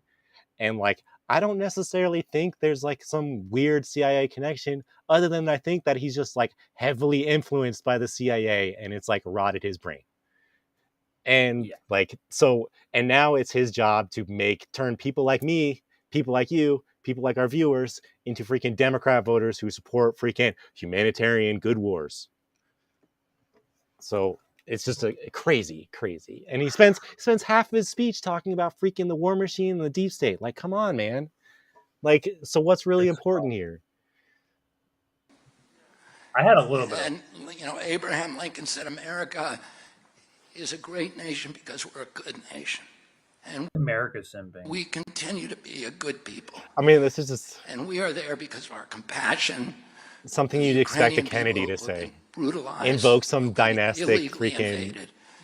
And have shown extraordinary valor and courage defending their country and defending, their families and their beliefs and their liberties and their independence. Things that Americans have to admire. My own son, Connor, I'm very, very proud. Oh, yeah. Connor joined the Foreign Legion and fought in the Ukraine and during the Kharkiv offensive as a machine gunner for Special Forces. Also, Special Forces. Yes, these Special Forces. So just to kind of pause it for a second, get the full picture of his immediate family. You have CIA, freaking... His family hates him, too. Like, they don't even really want him. Yeah, and I saw some articles on that. But, like, his daughter-in-law, who's running his campaign, is CIA. His son is freaking special agent, or what it was. Like, it's covered with military. So there's like, intelligence and military all over it. And I think that impacts his judgment. And, it's clear now why he's a Democrat, why he's running Democrat. Absolutely, 100%. But I think that we need to know as Americans, and we have a right to know, what is our government's chief objective in this war? Now, we were told initially that the objective was humanitarian. And that is a good reason to be there. A humanitarian, and what that means is trying to end the bloodshed and minimize it as much as possible. But in recent times, President Biden said that one of our objectives, at least, is... So let's pause it for a second. Let's pick it up in a second. But like we knew from the very beginning, like RFK's, I'm listening to this again, RFK is playing a little dumb here because everybody who was like paying attention knew from the beginning that the U.S. had no business over there. Like Scott Ritter was saying since like the first or second month we were there, it's unwinnable war. It's not going to happen. Like this is just like a war of attrition. And so he's talking about humanitarian. Either he's like just pretending that he didn't know what was going on, or he's like just ignorant. And I don't think that's the case. Because like I don't really believe him that he's saying he didn't know that it was a proxy war, that was a war of attrition, that it wasn't in the name of humanitarian aid at all. Of Vladimir Putin. And this is the same strategy that did not work well for us in Iraq. And it's many of the same people who are around the neocons, who are around President Biden, who have been talking about that for a long time and have been engaged in geopolitical machinations in the Ukraine since 2014. And then President Biden's Secretary of Defense, Lloyd Austin, validated President Biden's statement by saying that our objective in the Ukraine is to exhaust and degrade the Russian army so they're incapable of having battles anywhere else in the world. Now, and indeed, that was the goal since day one. Many of the steps that we've taken in the Ukraine have seemed to indicate that our interest is in prolonging the war rather than shortening it. So if those are our objectives, to have regime change and exhaust the Russians, that is completely antithetical to a humanitarian mission. If it's so, okay, that's probably language good. is just so. It's just like he's like spent, he said in the beginning, like, we need to show some nuance with this war, and then he just bullshits for 25 minutes to make you kind of forget that like war is bad. I can find reasons. I'll find a good reason to start a war. I'll find a good reason. Like, it's very, very concerning. So, I mean, that's pretty much what I had for that. It could have went going, but there's like, I think at this point people kind of get the picture that, like, again, it's like the same thing we did with Marianne. I think Marianne was like disqualified the minute that she starts having an opinion on freaking war. Like, these people, these Democrats are very consistent in supporting the war machine and finding reasons to start war. And like RFK, like I said, I listened to a lot of him. He was on a lot of different shows, and I was watching him over the last couple of years, like seen him plenty of times. And he was like one of those voices I like to see in terms of like COVID and all that stuff. But man, like, do not want to see this guy as a president. And like, as I was saying, I don't even really think he's seriously running. Like, he's just another shepherd. I also just don't, I think this is like a big, it's more or less grift, but to sell books. Okay. That's, I guess that's fair. I mean, like, here's another question I want to like just ask people, like, just on principle, because people think we live in a democracy. He's a fucking Kennedy. Like we already had a Kennedy. It's like, it's like the Bushes. It's like, why do we as Americans somehow think we live in a democracy, and then we end up voting for these dynasties over and over and over again? Like, we should just like pump the brakes on that and just kind of like, no, maybe one Kennedy is good. Like, yes, like we have some good memories of the previous Kennedy, but maybe let's not have another one, because that's not how democracy works. Well, American culture is like particularly different because we have like this like infatuation with political figures and dynasties, and they just have. Mm-hmm. I mean, Obama's turning into one too, but I don't think he's like, his kids are. Oh, they'll eventually. Yeah. They'll eventually. You know that'll happen, but it's just Democrats are all the same when it comes to war, man. They're all the same. I'm seeing the same thing. Like, who else is going to run for Democrat that hasn't thrown their name in yet? Or do we pretty much have everybody at this point? Who hasn't officially announced that we think is going to run for president as Democrat? Jimmy Dore said he wasn't going to do it. Joe Biden technically hasn't announced yet. Yeah, but I mean, they canceled the debates. The canceling the debates is the same thing as them saying that like Biden's going to run. And it's like, again, like, I don't know if people are aware, but like when you enroll to be a Democrat candidate for president and you enroll to accept funding from Act Blue and be part of Act Blue, they make you like agree that if you like don't end up getting the nomination, that you have to put full force, you have to support the Democrat candidate that the DNC supports. You can't just go independent. You can't like endorse somebody else. Yeah, they have a contract where you have that's the only way that they get DNC funding. So like, it's just really important to know that, like, looking at things that everything's going on, knowing if you know this rule and you know how the DNC operates, then you know that like RFK is not running a serious campaign, that eventually he's going to endorse Biden, just like Marianne. So it's just like, speaking of Marianne, I know, never ends. Like this freaking No, clown show. We're ripping through all of them tonight. I'm gonna shortly go through this one. Just No, that one's cool.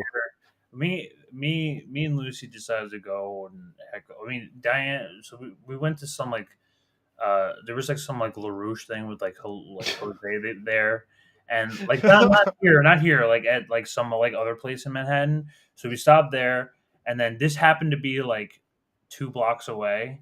So we were like, should we go heckle Marianne? Let's go heckle Marianne. So like, went there with the intention. I mean, no, that was literally, I mean, more or less. I get it.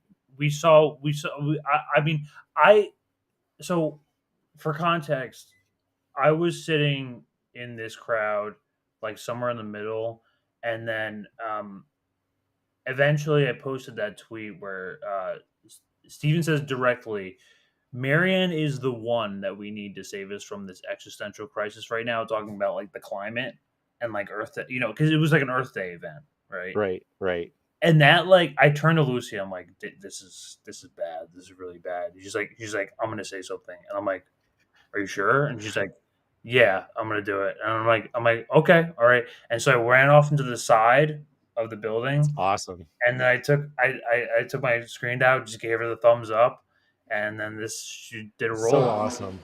Excuse me, Stephen. I'm sorry, but the Democratic Party is not democratic. They're never going to let Marianne run. Kennedy is running, and he's not even going to get past the DNC alive. You're wasting our time, and you're wasting our money. Same thing. All these other hipsters. You are. I gotta tell you, you have to be here. This was PMC hell. It was absolutely just people booing. How dare you? How dare you speak truth to us? People in front of me, they were like talking about how they found her on TikTok. That's her demographic. It's not anyone who's political or anyone who's like intelligently sound.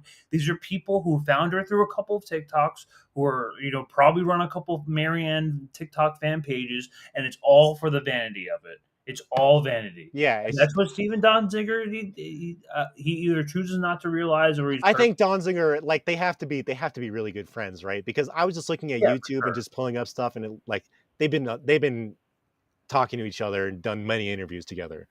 I think they're probably pretty friendly. Yeah, let me put this back.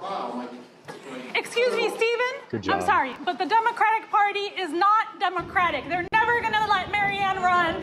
Kennedy is running, and he's not even going to get past the DNC alive. You're wasting our... It's true. It's true. We all say the same thing.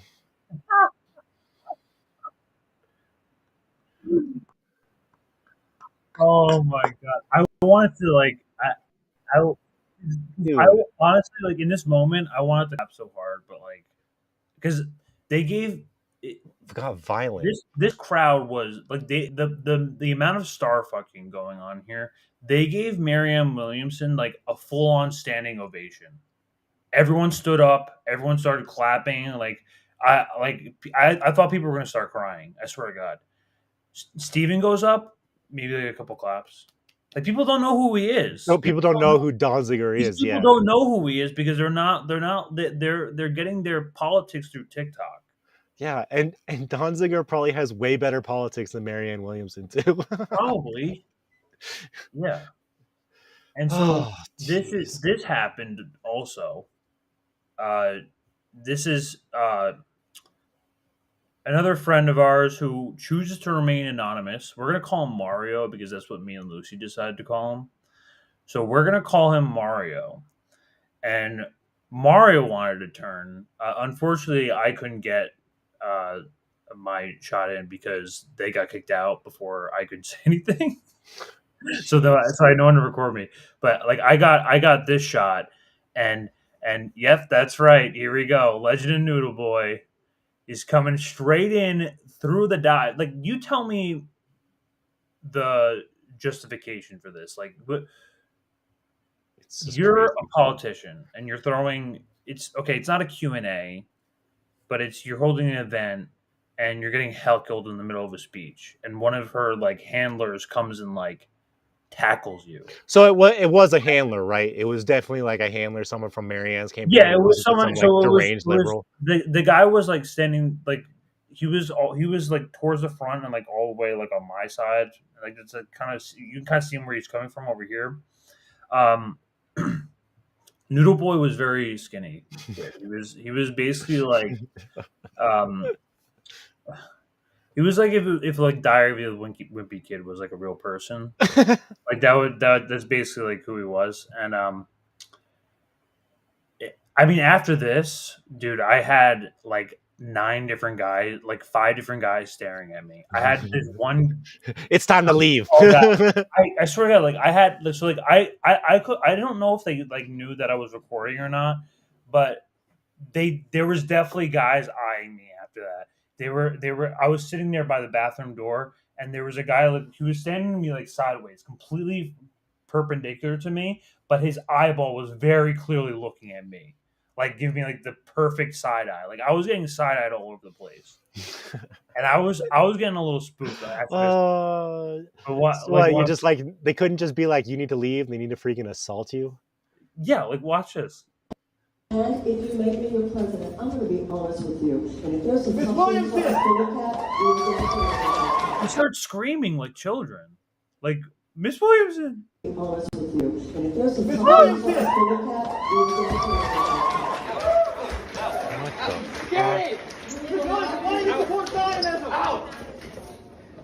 It's a good question. Fair question. Everybody's just get out. Probably not like the greatest place to ask about Zionism in freaking New York City. I imagine like 90% of the people in that crowd are Zionists or supporters. But that's also not. Well, no, they also probably don't even know what the whole like Israel conflict is. I mean, you're right. Like I think these people just found her through TikTok. I swear, that's what I heard. Well, yeah, I'm just saying New York as like a city, their demographic. Oh, yeah, it's a liberal Manhattan, especially in the Manhattan area, which is where you're going to find these kind of people. I think it was like kind of like Manhattan is like where all like the rich like liberal kids are. Yeah. It's like that's where like everyone like mommy and daddy. So people who literally have no opinion on politics whatsoever, they see a Marianne ad on TikTok and they're like, it's all a trend. It's right down the road. We should go check it out. Oh, cool. It's all trendy shit. And I mean, I don't know. Like someone else found this, but this was crazy. We found the Clinton connection. We found it. So in Bob Woodward's book, Bob Woodward. President Clinton and his wife Hillary invited a group of popular self-help authors to Camp David to help dissect on what happened in the first 2 years of the presidency and search for a way back after the Democrats' devastating loss to the Republicans in the 1994 congressional elections. They met the weekend before Friday, December 30th. The attendees were well known: Anthony Robbins, author of The Awakened Giant Within, and Marianne Williamson, author of Return to Love. This guy's Stephen Covey as well. So there it is. 25 years later. Yeah. Like just ridiculous, man. You really want, okay, you want to know the kind of people that she's surrounding herself with? This is why you won't get a serious candidacy out of her, is because she's getting asked questions like this. Spiritually superior. A really good one. Defeat the right in this country when they are so clearly, they believe that. This is okay. You have a presidential candidate on your news network, and this is the question that you asked. Question, Marianne, about how you defeat the right in this country when they are so clearly, they believe themselves to be spiritually superior. They believe themselves to be abiding by, I don't know, whatever God told them to make women second-class citizens, take away the abortion rights, demonize LGBTQ plus people, demonize things like drag shows, pretend like you're helping children when in fact you're just dooming them even further. We've got a pretty spiritually bankrupt opposition in this country. How do you deal with That's the only problem. Party that clearly was just never hugged enough as a. That's the only question she's going to get. She's going to go on CNN, TYT, MSNBC. She's going to get asked. So they can't ask her a serious question. What? Hey, Marianne, what are you going to do about the Republicans? Hug them to death? I believe that Trump is the Trump fascists are they want pure totalitarian government and chakras. It's all just fake. Just so like the fake child people. as a political strategy. Like, what do you do? Well, to be honest, you don't say some of the things that you just said. First of all, I'm not thinking in terms of defeating the right. At this point, I think that it's very difficult to wage an argument based on moral or spiritual principles when you yourself act like you're too cool to have that conversation. And I think that's been a problem on the left now for decades. I don't want to defeat anyone. I want to help arouse. Okay. All right. So do you think that like people like TYT and like all these people who are like elevating Marianne know that they're participating in a charade, or do you think they're like doing this? No, they're psyops. They're bought into it. Either they're bought it. Well, there's some purposeful people who. I mean, we can get into Peter Dow too. He's a shady character as well. But we all know who Peter Douche is. You know what? It's just like I see it and I'm like, there has to be some point where they know Marianne isn't going to be president. They know, like, you have to know. Like, is it just like cognitive dissonance that's saying it's like, nope, we live in a democracy. I have to pretend that like Marianne actually has a chance of the presidency. Like, yeah, arouse, like whatever that fucking means. Like, crazy. I'm just like, it's why my Twitter is bred in circuses, because like I just feel like everybody's just participating in a charade at all times, and it's all imaginary. Oh, it is one big parade. It is just one big parade. Did you find a Dow quote? No, I was looking at. I remember there was like, Ron Pacone used to do these skits with. It's kind of like what Jimmy does with Mike McRae. Oh yeah, like the impersonations. Instead of Peter, I mean, you can tell he's Hillary's shill for the past several years. I mean, he was Hillary's campaign manager. Then he had like a quick like Bernie turn or something like that. Doubted. Not video capability, so we don't get to see him. And you know, it's important that we talk to people on the other side of the political aisle. You know, some of our colleagues who we have our disagreements with, because they're more kind of in the radical center. As you're just going to muddle through this with the help of some boxed wine. That's right. That's right. Now there was some speculation today that like, oh, maybe the door is not completely closed. Well, what are your thoughts on that?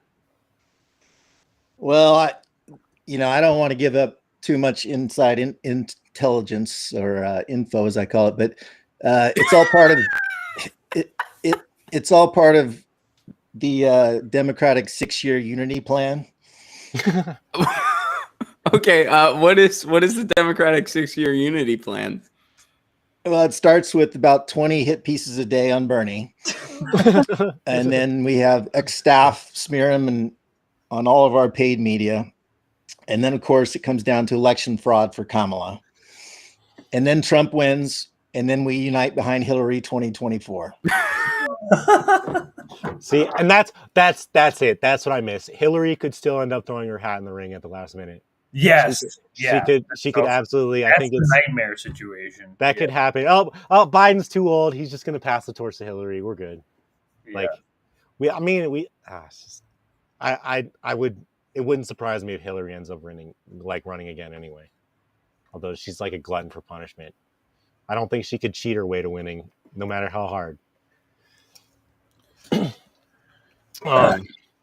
So for the last two segments are a little bit more on the fun side, I would say.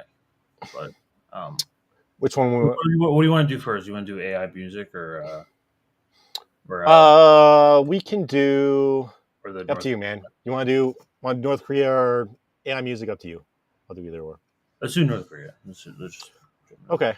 So, came across this clip the other day. Mostly, I saw like Hassan react to this, and like we were just like talking about this like amongst each other and like how like hilariously bad this is like anti North Korea propaganda in the worst sense. It's just crazy how ridiculous like the DPRK anti propaganda or the propaganda against the DPRK is. It never ceases to be really, really disgusting and petty and kind of like just makes people think that they're still in the Stone Age. But what's funny is like I don't really agree with Hassan on much of anything. I think he has like besides this, yeah, I mean, he's pretty like social democrat-y, and I don't really think that that's like and yeah, but like he actually like critiques a little bit and kind of like recognizes that like we do have a pretty elaborate propaganda machine when it comes to how we view DPRK, and that the little bits of propaganda that the DPRK does in response pales in comparison to the kind of effort that the like Western states do to kind of antagonize North Korea. All right, let's get into this. Being a horrific, repressive military dictatorship. But what if I told you that life there is super cool and normal? Would you believe me? The North Korean government's propaganda arm thinks you're right, which is why lately they've gotten into the YouTube game. These are their top influencers, but who exactly are they? And why is a country that banned YouTube in 2016 backing YouTubers? And why aren't they backing me when I make videos about the glorious DPRK all the time? Like all things North Korea, it's hard to know for certain, but we have a pretty good idea. These two creators were Sungha, an 11-year-old who shows you all her favorite spots in Pyongyang, such as the Children's Hospital. A child who comes here even forgets why they have come because of the cartoon pictures that are on the wall. And Yumi, whose life in Pyongyang is also fun and relatable. She's even mad that she doesn't have more subscribers. At the moment, my ratings are not up to the point. Been there. Yumi has 16.3 thousand subscribers and over 750,000 views after less than a year on the platform. Which is not a lot. Yeah, which I was about to say. That's nothing. Nothing. It's that like in terms of like pure like YouTube and very minimal. But we'll get into the contrast of what America and South Korea and shit do. Yeah. Sungha, in a little over a year, has amassed almost 26,000 subscribers and 2 million views. And sure, I'm a lot of them, but it's still solid. Each of their videos is basically a game of North Koreans. They're just like us. They look at flowers through a magnifying glass, they play rock, paper, scissors in the pool, they get nervous on amusement park rides. To be frank with you, I am a coward. So they're normal people. Okay. They even show the darker side of living under a brutal regime whose population has way too little food and way too much slavery. I'm very hungry. Wow, you wouldn't expect a propaganda channel to reference the worsening food shortage in North Korea. Yeah, because people never get hungry. Ever.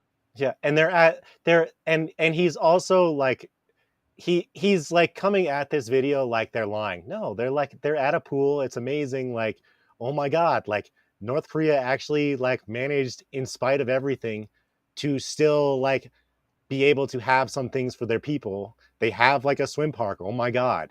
Despite like, all the sanctions and despite the incredible hardship, like, and this like propagandist is like coming at it like there's no way that this is real.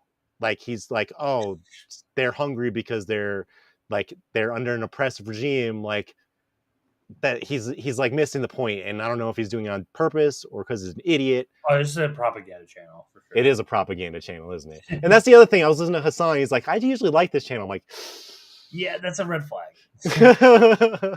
Yeah. Wait, unless... Because we were in water. Oh, just from swimming. I can't believe I fell for that. However, there is also a bad side about it too. Wait, maybe we've got something here. This year, I'm going to the middle school. That's actually pretty bad. But still, daily life in North Korea isn't what these influencers are showing us, even for the most well-off elites. For example, given how shoddy the country's power supply is, that amusement park Yumi cowered at is probably closed most of the time. But the big tell that these channels are state-sponsored propaganda isn't the misleading excursions or the semi-frequent mentions of the supreme leader, it's that they exist at all. See, in North Korea, the internet is a privilege of the few and the literally well-connected. Most people have none at all, while some are allowed onto a government-run intranet called Kwangmyeong, which as of 2014 hosted a couple... So I think this guy, he's kind of like marginalizing he's kind of like shifting away from the point here is like, okay, these like influencers, is it possible that they have like some sort of status that their parents are probably in government? Yeah, absolutely. I would like 100% like bet on it that these like North Korean influencers have special privilege. Absolutely. Like it's clear to me that you have to be like part of the state apparatus to have things like internet, because they have such oppressive sanctions on them that they can't just offer it to everybody. Like, I mean, maybe I'm having like, maybe my take is bad, but like I feel like I don't think everybody in North Korea has the internet. So I concede that. And so like, how would she get internet? Oh, her parents are probably like in the military or part of the state. So I don't like is They that have regular access to internet? What's that? They definitely have regular access to internet. They have like she's making TikToks. I just don't think it's not everybody making TikToks. It's not like regular internet like everyone else's, but it's Well, that's what he's talking about right here. It's like some trimmed down internet. Yeah. Like, 1,000 highly censored websites. which copied I don't know over if this from is the- true. I think this is like probably exaggerated. Like, yes, they have their own version of the internet that might be cached, but like they're still able. It's not completely like a hermit freaking country. They're able to learn about the outside world. They're able to like keep up with news and stuff. I think this is just like a really big exaggeration. Like I think like if I was like, I haven't done a huge amount of research on it, but I would think that if the internet isn't available to everybody, I would think that you maybe can go into like a library or go into like a freaking like social center or some community center and be able to access some version of the internet there. You know, I think it's probably accurate to say that those like influencer girls probably have special privileges, though. I would like concede that. Not everybody has freaking 5G cell phones in freaking North Korea. I don't think that's the case. Real internet. North Koreans can only access it with permission I could on be wrong, government-made websites in highly supervised computer labs, university libraries, and cyber cafes. And since you can't reach it outside of the Hermit Kingdom, it's not the best place to launch a global influencing career. Some people in North Korea have access to the real internet. Government officials, their relatives, and a small handful of people who need it to do their jobs, like hackers, some researchers, and propagandists. Altogether, less than 1% of the population. The country has a whopping 2 lines that physically connect it to the internet. One run to China and the other to Russia, plus seemingly a couple satellite connections. And all that infrastructure is weak, slow, and old enough that one American was able to single-handedly break it all down for a bit last year with a series of DDoS attacks, and not, as I'd assumed, a viral pic of Kim J. Yumi and Songa So have just to be smartphones clear, to film on, the foreign media to US internet is ranked like top 25 or something like that across the world. It's not one of the best. It's like not good.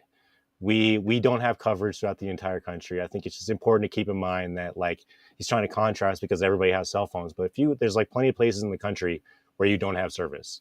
There's plenty of places in the country where you still can't get internet to your home. So I think that's also worth keeping in mind. Yeah, no, and Brad makes a good point too. I mean, the U.S. kind of really goes out of its way to demonize and bastardize any other country that it considers a geopolitical enemy. Yeah, and I have some more footage that we'll get into in a minute here, but yeah, you're absolutely right. And we like kind of like what we said, like DPRK gets it pretty bad. Anyway.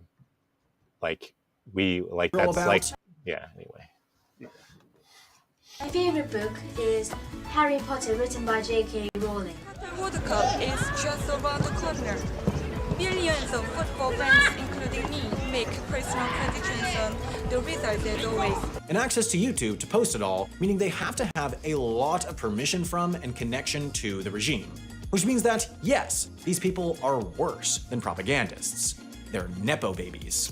Yumi has been linked to Sogwon, the North Korean media company responsible for a propaganda YouTube channel that got banned in 2020, the host of which was suspected to be related to Sogwon's CEO, John Kwang-hui, and North Korea's so that's like the ambassador same to shit China, that they did to Hee-Rong. RT.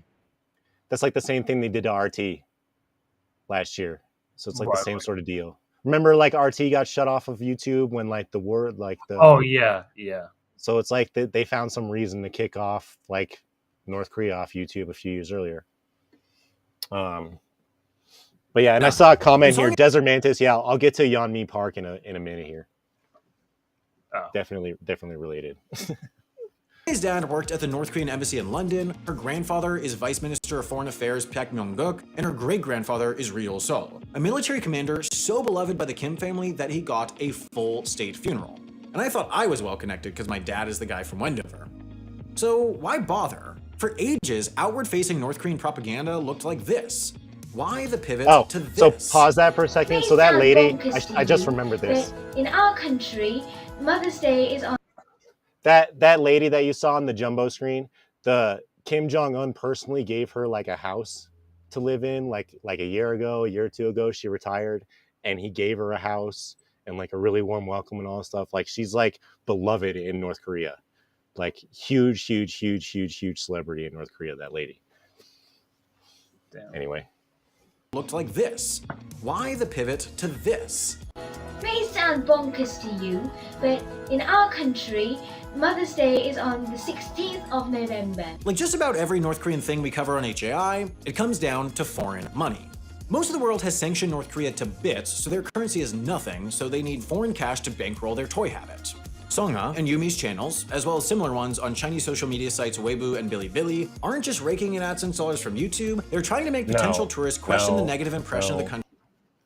So it has nothing. You think 16,000 subscribers is fueling their fucking defense? Yeah, sure. It's like that's just like a totally stupid freaking I'd like comment. to see that kind of money. It's literally like it's like they get their money probably from China and Russia, but like the point here is that these TikTok channels are not to like fund anything within the DPRK. It's to kind of like what Hassan said in his video. I agree with him. It's to like try and make it a really small impact and chip away at the crazy NATO Western freaking propaganda that we get onslaughted with every day. Like just chip away at it, make like a tiny small impact on it. Like I think that's all really they can do. And I don't know, like, yeah, it's propaganda, but so what? From, well, the facts. In 2018, 125,000 foreign tourists visited North Korea, roughly the same amount that went to San Diego Comic-Con, but the border's been closed since January 2020. And with their economy in even more shambles than usual thanks to COVID, the government is trying new strategies to make North Korea seem like a safe, fun, tourist-friendly place to go fishing or visit a water park gym when they open up again. My 2 cents? Definitely visit, assuming you have the same travel preferences as Songya. Would you go for very scary or just scary? I choose very scary. If you also choose very scary, make sure to check out this video sponsor, the Democratic People's Republic of Korea. Just kidding, they ignored my calls. This video's actual sponsor is, and believe me when I say this, way cooler and better than North Korea. I don't care. Anyway.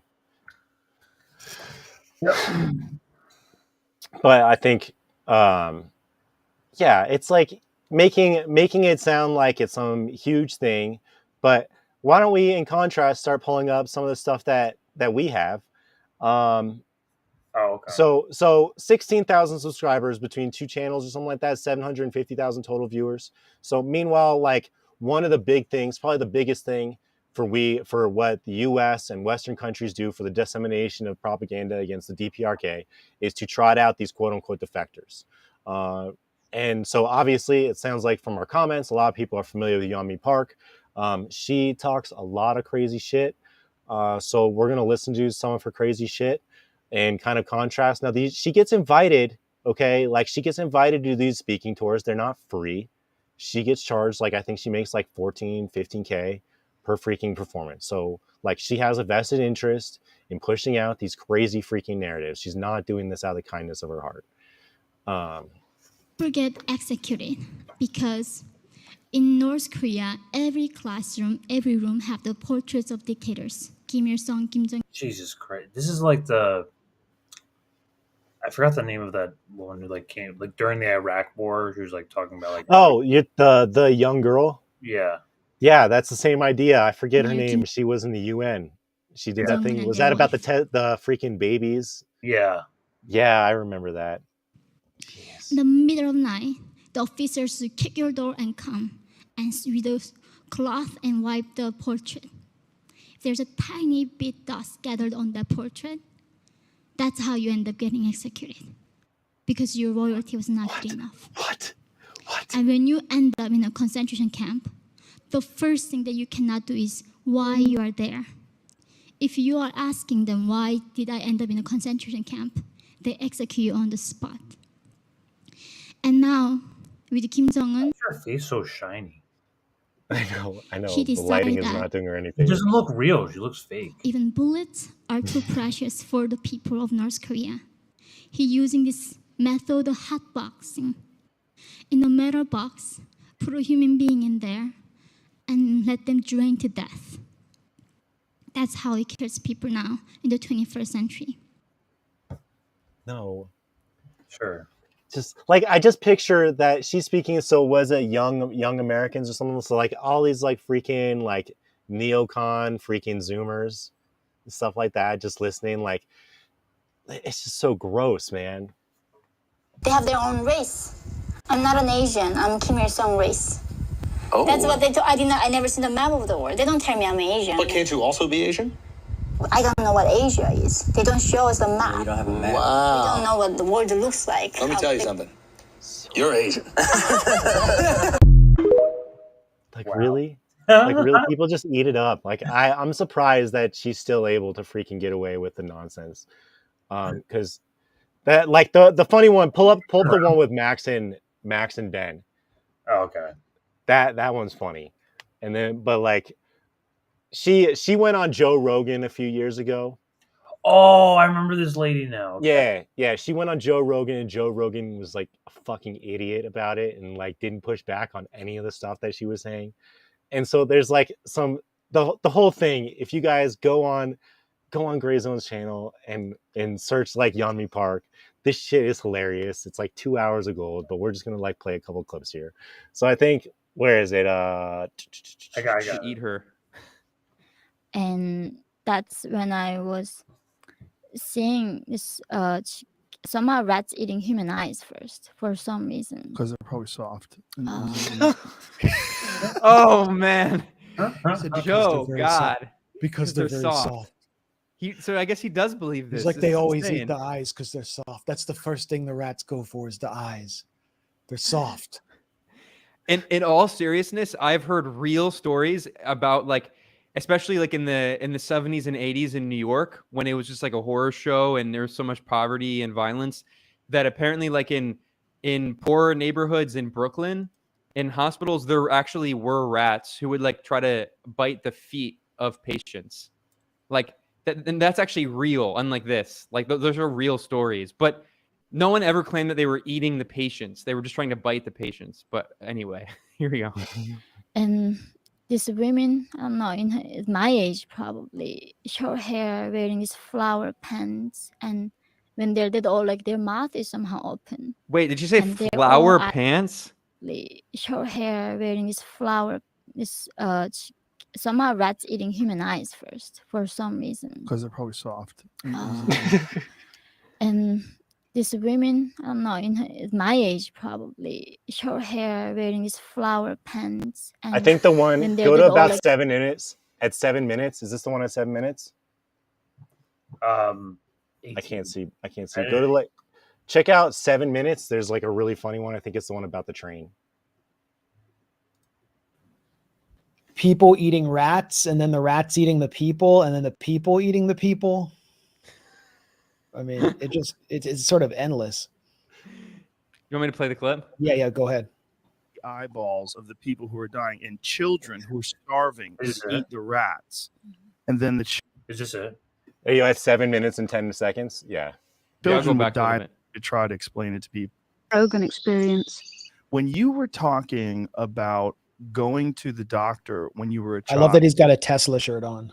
Oh God, this is one of the a biggest very Ponzi disturbing schemes in story, modern but history. I want you to try to explain it to people how people were dying in these hospitals and rats would eat the eyeballs of the people who are dying, and children who are starving would eat the rats, and then the children would die and the rats would eat the children. Explain what this Wow.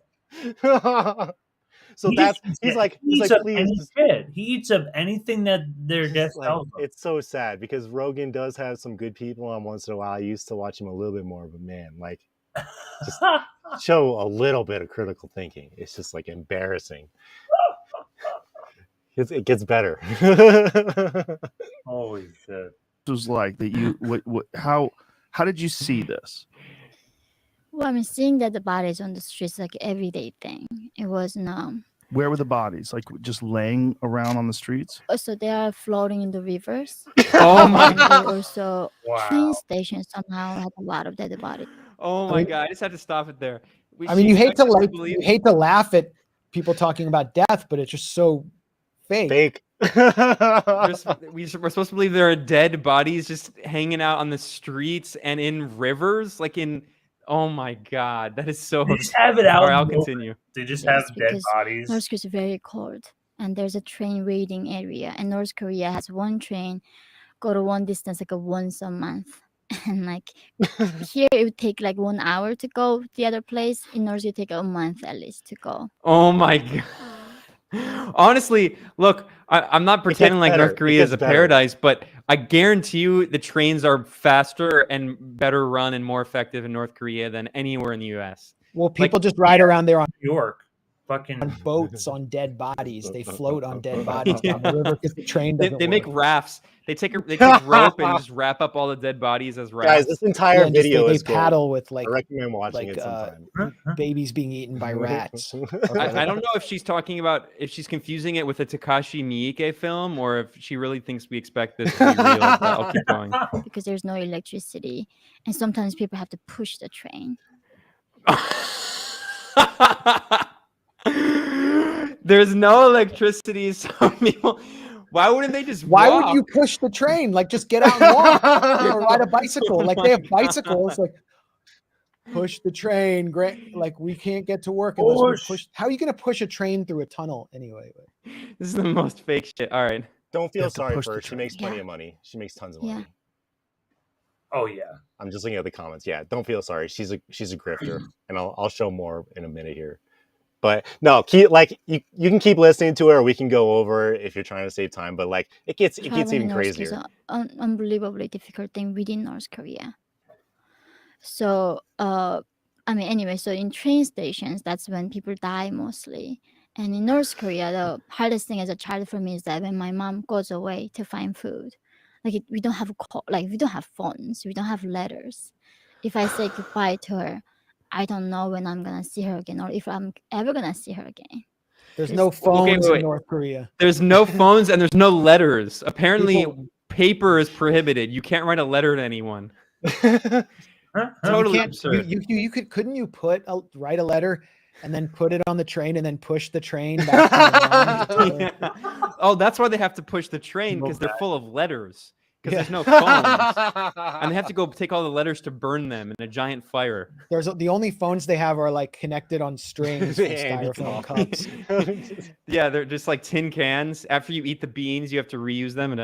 I mean, I'm not one of these people who's like really anti Joe Rogan. Like, I don't think he's like the worst guy ever. I don't think he's also like a really great guy. I think he's got like he does good interviews and he does bad interviews, but he has good people on sometimes, like Abby Martin. He's done other stuff. Well, but yeah, I agree. The idea that like he's like some far right fascist is really dumb. I mean, he endorsed Bernie, but at the same time, like does he really believe this? Like he doesn't push back at all. It's just like, are you really that dumb, man? Like.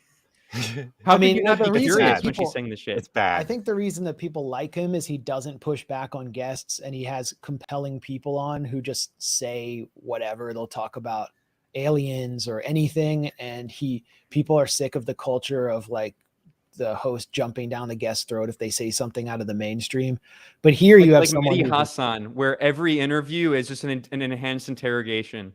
Exactly. That's probably and no one can like grill him on his own awful politics, but here we like guys, this like I think it was Indy who said it earlier, like old school Ben and Max. I think this is like one of the best Gray Zone videos out there. It's just like hilarious evisceration of like a really popular propaganda tool that the US uses against the North Korea, and like it's just hilarious. So but to kind of go off, because I'm being really cynical and some people like I feel bad for like there's a whole business to being a defector.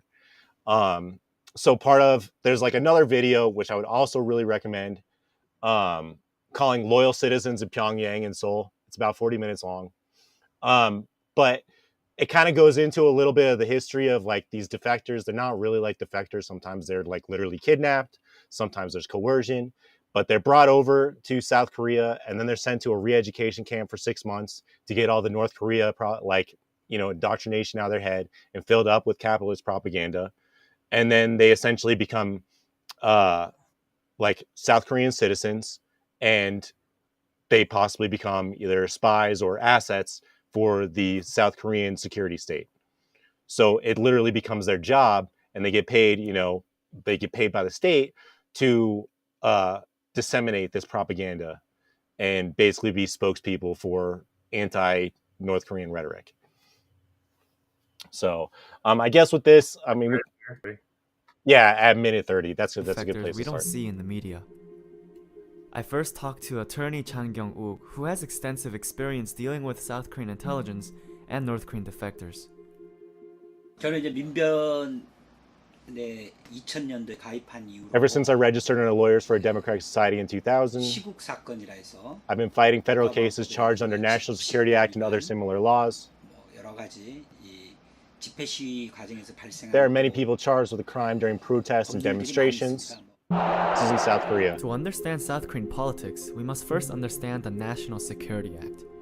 The National Security Act was first enacted in 1948 under the Lee regime to legalize the oppression and killing of anyone who spoke out against the American occupation or the right-wing government it propped up. This law enabled the South Korean government to arrest anyone and everyone who spoke out against the government under the charge of being a communist. Today, this same law is used to suppress any truthful dialogues about North Korea and to red bait anyone or any organizations that are pro-reunification. Yeah, so those defectors aren't allowed to talk about, aren't allowed to shit on South Korea, and they have to espouse capitalist propaganda, or they literally go back to the re-education camps. So actually, there's a website, but like they literally go to camps to have their brains broken and end up work for the South Korean government. So it's not like they just like flee and everything's like miserable and they have to like struggle. Like they get everything handed to them. They get the speaking gigs, they get a stipend from the government, and they get toured around the world doing these freaking speaking gigs for neocons. Like it's like a really cozy gig, but you really have to kind of like hate yourself at the end of the day because you're really like betraying North Korea. Yeah. 예. 서울시 공무원이었던 탈북자 그 유우성 씨 사건을 하면서 유우성 씨를 간첩이라 한 사람이 바로 유우성의 여동생, 그 당시에 한국으로 오빠가 오히려 한국에서 같이 살기 위해서 이렇게 들어오라 해서 합동신문센터에 있는 국정원 직원에게 잘 부탁하는. So they do get part of defecting is they get South Korean citizenship, but they also have to go through the freaking re-education before they get it. And so like it's kind of it's not really a situation where they can like be like, no, I want to go back to North Korea. They're like, you're going to be a South Korean citizen and you're going to disseminate propaganda for us, or you're going to go back in the cell. And so like there's definitely a coercive element there. But yes, they do get South Korean citizenship. 여동생을 오히려 고문에 의해서 허위 자백을 받아서 오빠하고 같이 간첩 임무를 받았다, 이렇게 허위 자백을 한 사건에서 조사받으면서 그 선생님이 도와준다고, 오빠가 살게 하고 도와준다고 살게 해준다니까 난 그거 믿고 오빠 이따 잘 된다 하니까 오빠 이따 잘 되고 한국에서 같이 살 수 있고 오빠 도와주는 길이라니까 지금 힘들어도 이따 다 도와주는 길이. Yeah, I forgot about this video. It's came out a long time ago, but it's very illuminating.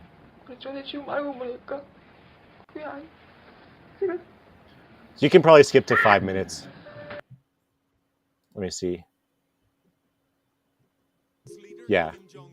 Again, 저희가 최선을 다해주길 바라는 그 마음을 알기 때문에 저희가 여종업원들 문제 해결을 위해서 또 요즘은. So the story coming up is about a story where a family was basically 12 kidnapped North Korean and turned into restaurant workers defectors. and their manager made news in 2016 by defecting to South Korea. The NIS said that these girls defected on their own free will and accepted them based on humanitarian grounds.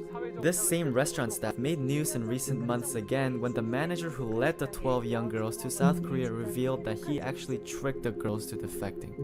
But even after That's the fucking manager crazy. stepped forward to announce that the NIS bribed him to kidnap the 12 girls, the NIS still has not returned the girls to their homes and families in North Korea. He walked So me see, through the they like, process in which the so South Korean intelligence they force them to manufactures become South spies Korean out of citizens and then they defectors. can't leave. These spies are then used as propaganda tools to justify the constant fear-mongering and the National Security Act. You can probably skip to, so the next part's interesting.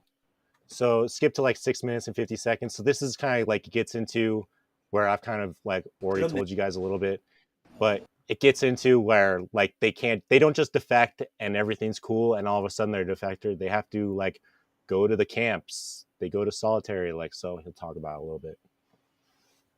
생활한답니다. 그러니까 지금은 그런 면에서는 좋아졌는데 예전에는 누구나 조사동에 가서 조사받는 기간 짧게는 일주일, 길게는 6개월. I do have to watch. 뭐한 It's really 3개월 이상 good. I 됐다면 forgot 전부 다 about 가짜 간첩이에요. how good it is. 간첩이 되는 거예요. Just really informative. 무슨 혐의가 있다 이래서 So 독방에 spies, 가둬놓고 spies, 3개월 not 이상 just 길어지고 citizens, 길어지고 spies. 하다 보면 They work 사람이 on behalf of 거의 the North Korean 수사관들이 intelligence 하는 대로 다 service. 하게 허위 자백하게 되는 건데 이 어떤 곳에 가두냐면 비밀 시설 같은 그 합동신문센터 산속에 위치돼 있고 언론도 가면 카메라 꺼 그러고 이렇게 막 무시무시한 장소에 막 철조망 쳐놓고 지금은 철조망 없어졌는데 제가 처음 갔을 때는 무시무시한 그런 곳에 탈북자들의 임시 거처라고 하면서 처음에 오니까 집이 없으니까 임시 거처라고 하면서 보호해 준다고 그러면서 그런 어떻게 보면 중감금 시설에 감금해 놓고 있더라고요. 그러니까 거기가 간첩 조작 공장이 된 거예요. 예전엔 독방에 Dude, 가뒀어요. I'll show the website in a second here, but the re-education camp actually has a website. We'll get to it in a second. You can keep playing it, or you can skip to 8:40. Yeah, they get to it here. 지하철표를 끊는다. 이 생활을 모르지 않습니까? 자본주의가 어떻게 되는지는 모르기 때문에 그 교육을 받는 하나원으로 이동을 합니다. 거기 도서관에 가면 무조건 북에 어떻게 보면 지도자를 비난하는 책들로 막 가득하게 있고 방영하는 것도 무조건 이분들이 기존에 배웠던 교육이나 이런 거하고 다른 얘기로만 그래서 그분들이 Guys, 어떻게 straight 보면 up re-education camps. 제노사이드다. 북에 대한 건 Cultural genocide. 싫어하도록 하고 그렇게 교육받고 탈북자의 존재를 저는 대한민국 정부가 북을 붕괴시키기 위한 북한 인권 문제를 계속 정치적으로 이용하기 위해서 탈북자들을 마치 환영하는 것처럼 자유를 찾아서 오는 것처럼 이렇게 연출하기 위해서 이런 탈북자. And this is the actual. So yeah, freaking website. Yeah, and it's look, Hanawan. You can go to it right now. Oh my It's god! like read some of it, dude. It's freaking crazy. They even call it a re-education center, but like people are locked up in cells, solitary confinement for up to 6 months. They have their brains scrubbed, and they like pitch it as like this is how they reintroduce into society and get away from their freaking like hermit society. But like it's literally a re-education camp, and I was actually kind of shocked that they had like a website just like out in the open like this. This is just straight up. Yeah, Just straight up. Here, read like the intro on it or something, because that shit's crazy. Describe like it just as check out. part Yeah, halfway house, part trade school, and part re-education center. Hanawan is a South Korean government resettlement facility that all North Korean defectors must graduate from before entering into society. yeah. And as you heard the guy say, they literally, if they don't graduate, they get their brain scrubbed. Like it's based like an MK Ultra type facility with like some fucking like getting you prepared for capitalist society. But it's freaking wild. It's freaking wild. I was like pretty shocked that they have that website there, like just kind of out in the open, re-education. This is South Korea. So like, it's good to keep in mind. Like, I forgot this video is like super old, like, but I forgot that like it wasn't just defectors became defectors and all of a sudden they got this badge that said they were a defector and they had all their reasons. Like they have their brains scrubbed. They like are under coercion. Sometimes they're kidnapped. Like there's like this guy, they won't even let him go back to North Korea. They came to the South in different times, and they came for different reasons. 저는 평양 사람이고요. 69년도에 태어나서 지금 현재 국적 나이로 49살이고요. 북에는 아버지, 엄마, 남편, 딸 이렇게 제 가족이 있고요. 제가 여기 2002년도인가 그때 왔어요. 뭐 어전 한 15년 되지. 그래갖고 지금까지 여기서 그냥 살고 있어요. 북에서 와가지고 2011년도에 해외 여행을 나옵니다. 각 나라 사람들은 해외 여행을 나갈 때면 자기 나라 여권을 받아가지고 여행을 가는 거죠. 저도 조선민주주의 인민공화국 여권 받아가지고 중국에 해외 여행을 나가게 돼요. 중국에 저희 사촌 언니, 조선족으로 살고 있는 언니가 있어요. 그래서 해외 여행할 겸 언니네 집에 친척 방문도 할 겸 그래서 갔다가 전문 인신매매를 하는 브로커들이 있습니다. 이 사람한테 속아서 북의 여권을 빼앗기고 본의 아니게 남쪽으로 끌려오게 돼요. 2002년도에 왔고. Okay, so pause it for a second because I just figured something out. So basically what that lady was saying was that like South Korea sends their like national intelligence service to fucking China to recruit defectors, you know, because that's what I'm getting. Like she says it's a broker, but it sounds like another spy, right? It's probably multiple countries. Yeah, but China's like one of them because North Koreans can actually travel to China, guys. They can actually travel to China. Like their passport lets them go there. So like I think she said a broker. I'm sure there's like shady people who like work outside the intelligence and like try and recruit people. But it sounds like there is like a concerted effort for like the South Korean intelligence agency to like basically brokerage deals to freaking get them back and defect into South Korea. Crazy. She describes it here, right? 1248. Yeah. 남쪽에 오자마자 저는 right. 덕방에 같이 Always skip that guy's story. That guy's really interesting though. This guy's story is interesting. 그런데 사람이란 게 대부분 뭐 여기 탈북자들이 온 사람들 중에서 뭐 배고파서 넘어온 사람들도 있고, 뭐 내 자신 같은 거는 뭐 그때 배고프다기보다도 물론 그때는 다 어려웠으니까 다 그런데 뭐 내가 그래서 생활을 잘 못하고 이러다 나니까 뭐 그쪽 주변에서 듣는 소리도 있고 해서 한번 중국이나 가보자, 돈이나 좀 벌어보자고 소리. 그리고 중국 쪽으로 넘어갔지. 아니 넘어갔다 보니까 그쪽에서 브로커들한테서 들으니까 뭐 여기서 한 2, 3년 벌면 큰 돈 벌 수 있다 해서 뭐 그러고 뭐 여권 만들어갖고 넘어온다 했지. 그래가지고 넘어온 거예요. 그러니까 지금까지 이렇게 있네. 그렇게 됐어요. 남쪽에 오자마자 저는 국정원 덕방에 갇히게 됩니다. 그래서 그 Solitary confinement. 나는 이 브로커한테 속아서 잘못한 사람이다. 난 내 고향에 가야 된다. 남쪽에서 살 이유가 없다 하고 계속 하소연하죠. 그러다가 덕방에 있으면서 한 달 동안을 제가 단식 투쟁을 합니다. 밥을 안 먹고 막 난 빨리 보내달라 하지만 끝내 이 사람들은 저를 보내주지 않아요. 보내주지 않고 한 3개월 정도 가다 놨다가 대한민국 국민으로 살겠다는 서약서 한 장만 써라.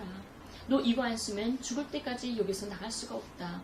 설사 내가 국정원에서 죽는다고 해도 그걸 알 수 있는 사람은 세상에 단 한 명도 없을 것이다. 이렇게 강박을 하고 협박을 Bro, it's crazy, right? Crazy. So glad I found this video.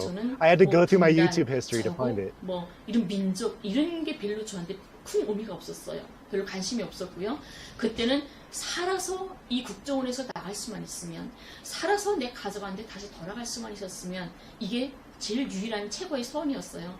내 딸을 다시 살아서 안을 수만 있다면. 이렇기 때문에 석 달 만에 어쩔 수 없이 이 국정원이 강박하는 대로 대한민국 국민으로 살겠다는 서약서를 쓰게 됩니다. 이게 내 같은 상황이 좀 다르게 됐어요. 내 같은 거는 와서 사회생활하면서 바로 찍혀버렸다고. 왜 찍혀버리는가? 그땐 주변에 맨 그때는 뭐 그때 상황에서는 북이 뭐 당장 내일 모레 망한다 어찐다 뭐 이런 상황들이 막 되고 뭐 주변에 맨 그냥 한마디로 말해서 내 심정 이야기하면 그때 주변에서 이 남쪽 상단에 내 주변에 있는 사람들은 나는 내 그냥 생각으로 내가 솔직하게 이야기하고 난 집단적으로 미쳤다고 생각했어요 그때 이 사람들이. 왜냐하면 북에 대해서 너무도 모르니까. 예. 그러니까 어느 저 교회 무슨 뭐 거기서 무슨 뭐 한다고 해서 나갔어요. 좀 나오라고 해서 나가서 뭐 거기 무슨 뭐라 하니 그거 보고 뭐 이런 학습인지 뭐인지 한다고 뭐 그 성경 학습인지 한다고. Yeah, I would definitely recommend. 그러면 참가했는데 뭐 돌아가면 질문하더라고요. 누구를 제일 존경하는가? 난 당당히 김일성 장군을 내가 제일 존경한다고 했죠. 왜? 나는 중국에서도 몇 년 있었어요.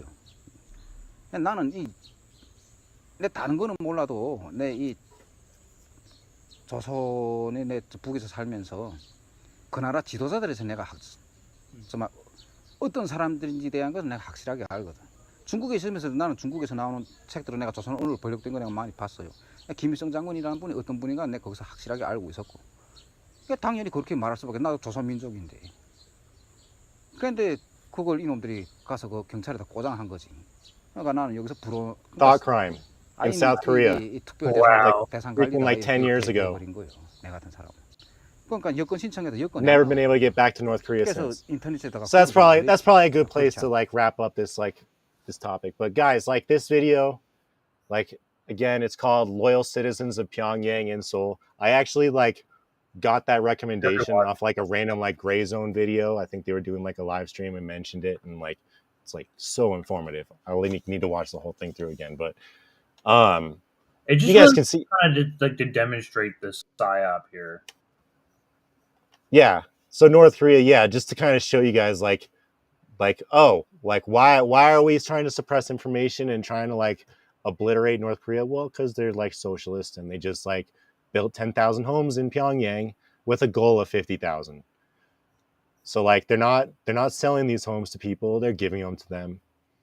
So it's just important that you can't ever have like a good thing happening in a socialist country and expect the US not to like want to ruin your country. Oh no, can't have that. But yeah, definitely check out that video because I remember I like forgot about that stuff. And like I guarantee no one you know knows about really like the it. process of like those defectors in North Korea and how like corrupt it is and how like coercive it is. So it's really interesting. I'm glad we brought that. I had an excuse to bring that up again. And if like Hassan saw that, maybe have a better perspective than his like surface level takes that he has. It's like Twitch level, yeah. Well, I know exactly. He's just sitting there banning his entire audience. Oh, dude. But let's wrap it up with AI music for tonight. This just caught my attention because we've been kind of already been covering like the progress of AI and how technological developments have been making themselves here, especially with ChatGPT and our like Midjourney. But AI music is getting fucking crazy. Like it's becoming to a point where it's becoming controversial, and they're having artists are pissed. People like Drake are not happy about this. They're actively doing DCMA requests to take these kind of videos down. But just watch this. So are people already trying to monetize this? Are people already trying to do this? Yeah, people are already trying to throw this on Spotify and throw the. You might notice that I sound like Kanye West. No, Yeezy didn't record a voiceover for me for this video. I didn't learn how to do impressions. This is AI. So let me come back to my original voice for a second because this is crazy. Today on Metaverse, I posted AI Kanye covering popular songs. Here's an example of him singing Day and Night. Whoa, I toss and turn, I keep stress in my mind. So that's clearly crazy. And I started thinking, what are the implications of this for the music industry? Now all you have to do is record reference vocals and replace it with a trained model of any musician you like, which is exactly what I did. I found this Kanye style beat on YouTube. I wrote 8 bars and I'm gonna record them now, and then I'm gonna have AI Kanye replace me. I got a fantasy that's beautiful, that's dark and twisted, but I attacked the whole religion all because of my ignorance. What was I thinking? That was some bitch shit. I lost Adidas, but I'm still Yeezy. Back in the kitchen, man, I'm a genius. Boys in the hood, just like I'm easy. Kanye, Wheezy, Southside of Chicago, life ain't easy. All praise be to Lord Jesus. Donda, please rest easy. All right, let me cut it there. So let's hear those vocals I just recorded now with Kanye over them. I got a fantasy that's beautiful, that's dark and twisted, but I attacked the whole religion all because of my ignorance. What was I thinking? That was some bitch shit. I lost Adidas, but I'm still Yeezy. Back in the kitchen, man, I'm a genius. Boys in the hood, just like I'm easy. Kanye, Wheezy, Southside of Chicago, life ain't easy. All praise be to Lord Jesus. Donda, please rest easy. All right, let me cut it there. Yo, that new Yeezy track goes hard. Might win a Grammy for that one. I don't know. That's crazy, right? And keep in mind, this is the worst that AI will ever be. In just a few years, basically every popular musician will have multiple trained models of them. And also the UI, the front end of this, is all going to get a lot simpler, which is kind of what you're going to have like Luna, a by the way. Go check TikTok that out, the filter. Luna.ai. But things are going to move very, very fast over the next 2 years. You're going to be listening to songs by your favorite artists that are completely indistinguishable. You're not going to know whether it's them or not. And I'm just starting to think of all the good, all the bad that's going to come out of this. I want to hear your thoughts in the comments, so drop those below. Let me know what you think, and we'll catch you in the next video. Peace. Yeah, so it's fucking wild. No, this is definitely gonna head over to the Supreme Court. There's a bunch of artists that are not cool with this. But let me I want to show you. Can't stop it though. So this is a completely 100% AI generated music video of a metal band, of like a Nordic metal band. They're kind of like some like a Monomarth cover or whatever. But listen to this. It's like pretty like what now all of this is AI generated, including the orcs, like the visuals and everything.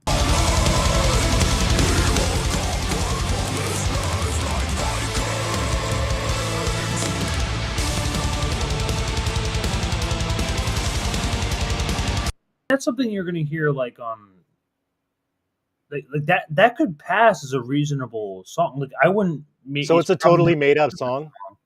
But yeah, like 100% completely. I mean, granted, they got like different like artists to play.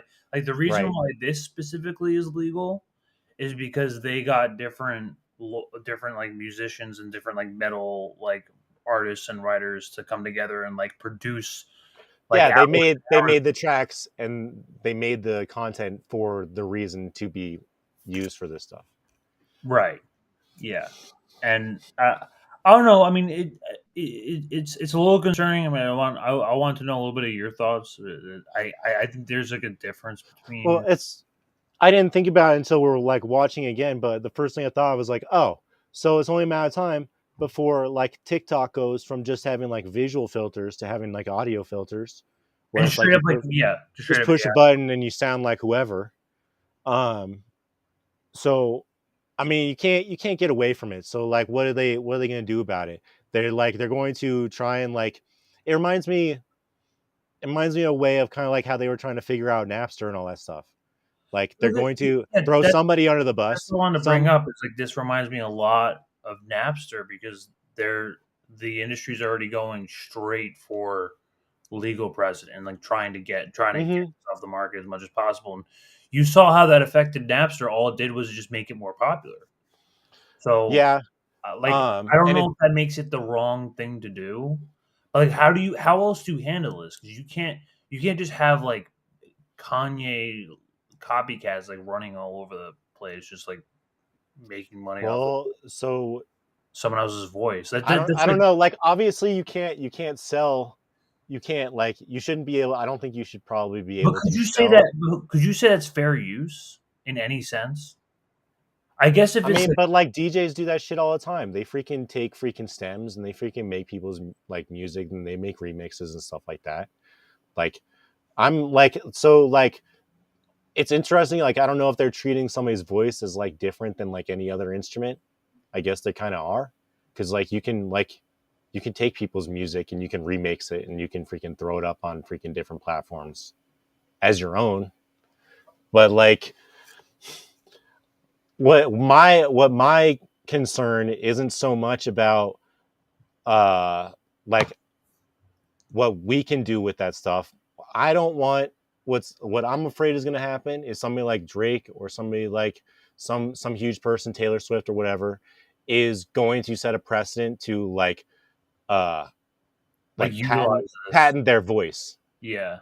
So they're gonna patent their voice so that nobody else can make freaking content with their voice signature. Okay, this is me doing like some futurish stuff, but like what I kind of see happening, instead of it's like us being able to do whatever, like you're gonna have huge people who are going to like literally try and patent their voice, and then you're going to see them put out dog shit. They're just going to cover everything. They're going to freaking put out tons and tons and tons and tons and tons of albums with their own music on, with their own voice on it, that having never produced anything. So like you're going to have a situation where these like rock stars who are already making tons and tons and tons and tons and tons of money are going to be able to license their voice to be able to put out freaking covers of everything, or just like random shit. Like we said, they could just, and they'll just be able to make even more money without ever even having to go into the studio. Yeah, so Taylor Swift could like open up like a website, like make your own Taylor Swift song, or like make your own Taylor Swift cover, and like it'll just be like something like that. Like so that's like my concern. $5 like a cover of like Taylor Swift covering like Africa. It's like what I was saying in like our DMs earlier, where like I'm more concerned about how the capitalists are going to use the technology, because like as much as when I was a kid and thought like the days when we were going to have like AI and stuff was going to be amazing and help everybody, it's obviously not going to be the case, and it's only going to help a few people. So how are those few people going to benefit from something like this? So we're great. The precedent that's going to get set is people are going to start patenting their voices. It's going to be freaking lame. Well, I want to mention, so the reason why I wanted to bring this up is because there seems to already be some sort of legal precedent for this.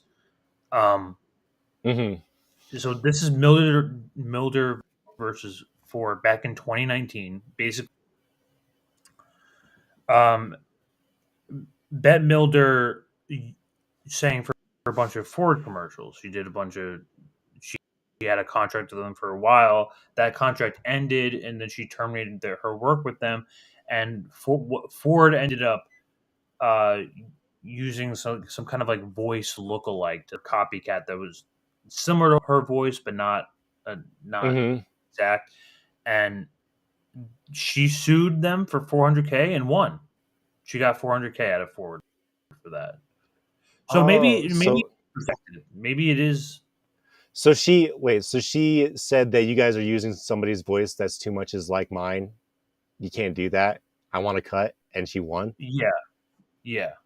So then we are fucked, because somebody is going to use. An individual's voice is not copyrightable. The court determined that the person's voice is distinctive and personal as their face. Additionally, the court reasoned that the human voice is also one of the most blatant ways of observing identity. I don't know. That's complicated. I see them as trying to make more money off of it. Unfortunately, that's really what that is what it is on its face. Like you imagine like an entire like people just like you have like a Spotify or you have your Pandora, and it's a channel of Taylor Swift's voice on everything, on your favorite like hip hop tracks, 9 on hours, your favorite freaking but it's like just like AI. We've said before, AI is moving a lot faster than we think it's gonna think it is, and like way fast. It's gonna be the point. This stuff with the CBDC, the AI music, all of this is coming fast speed. You don't even know. No one even knows.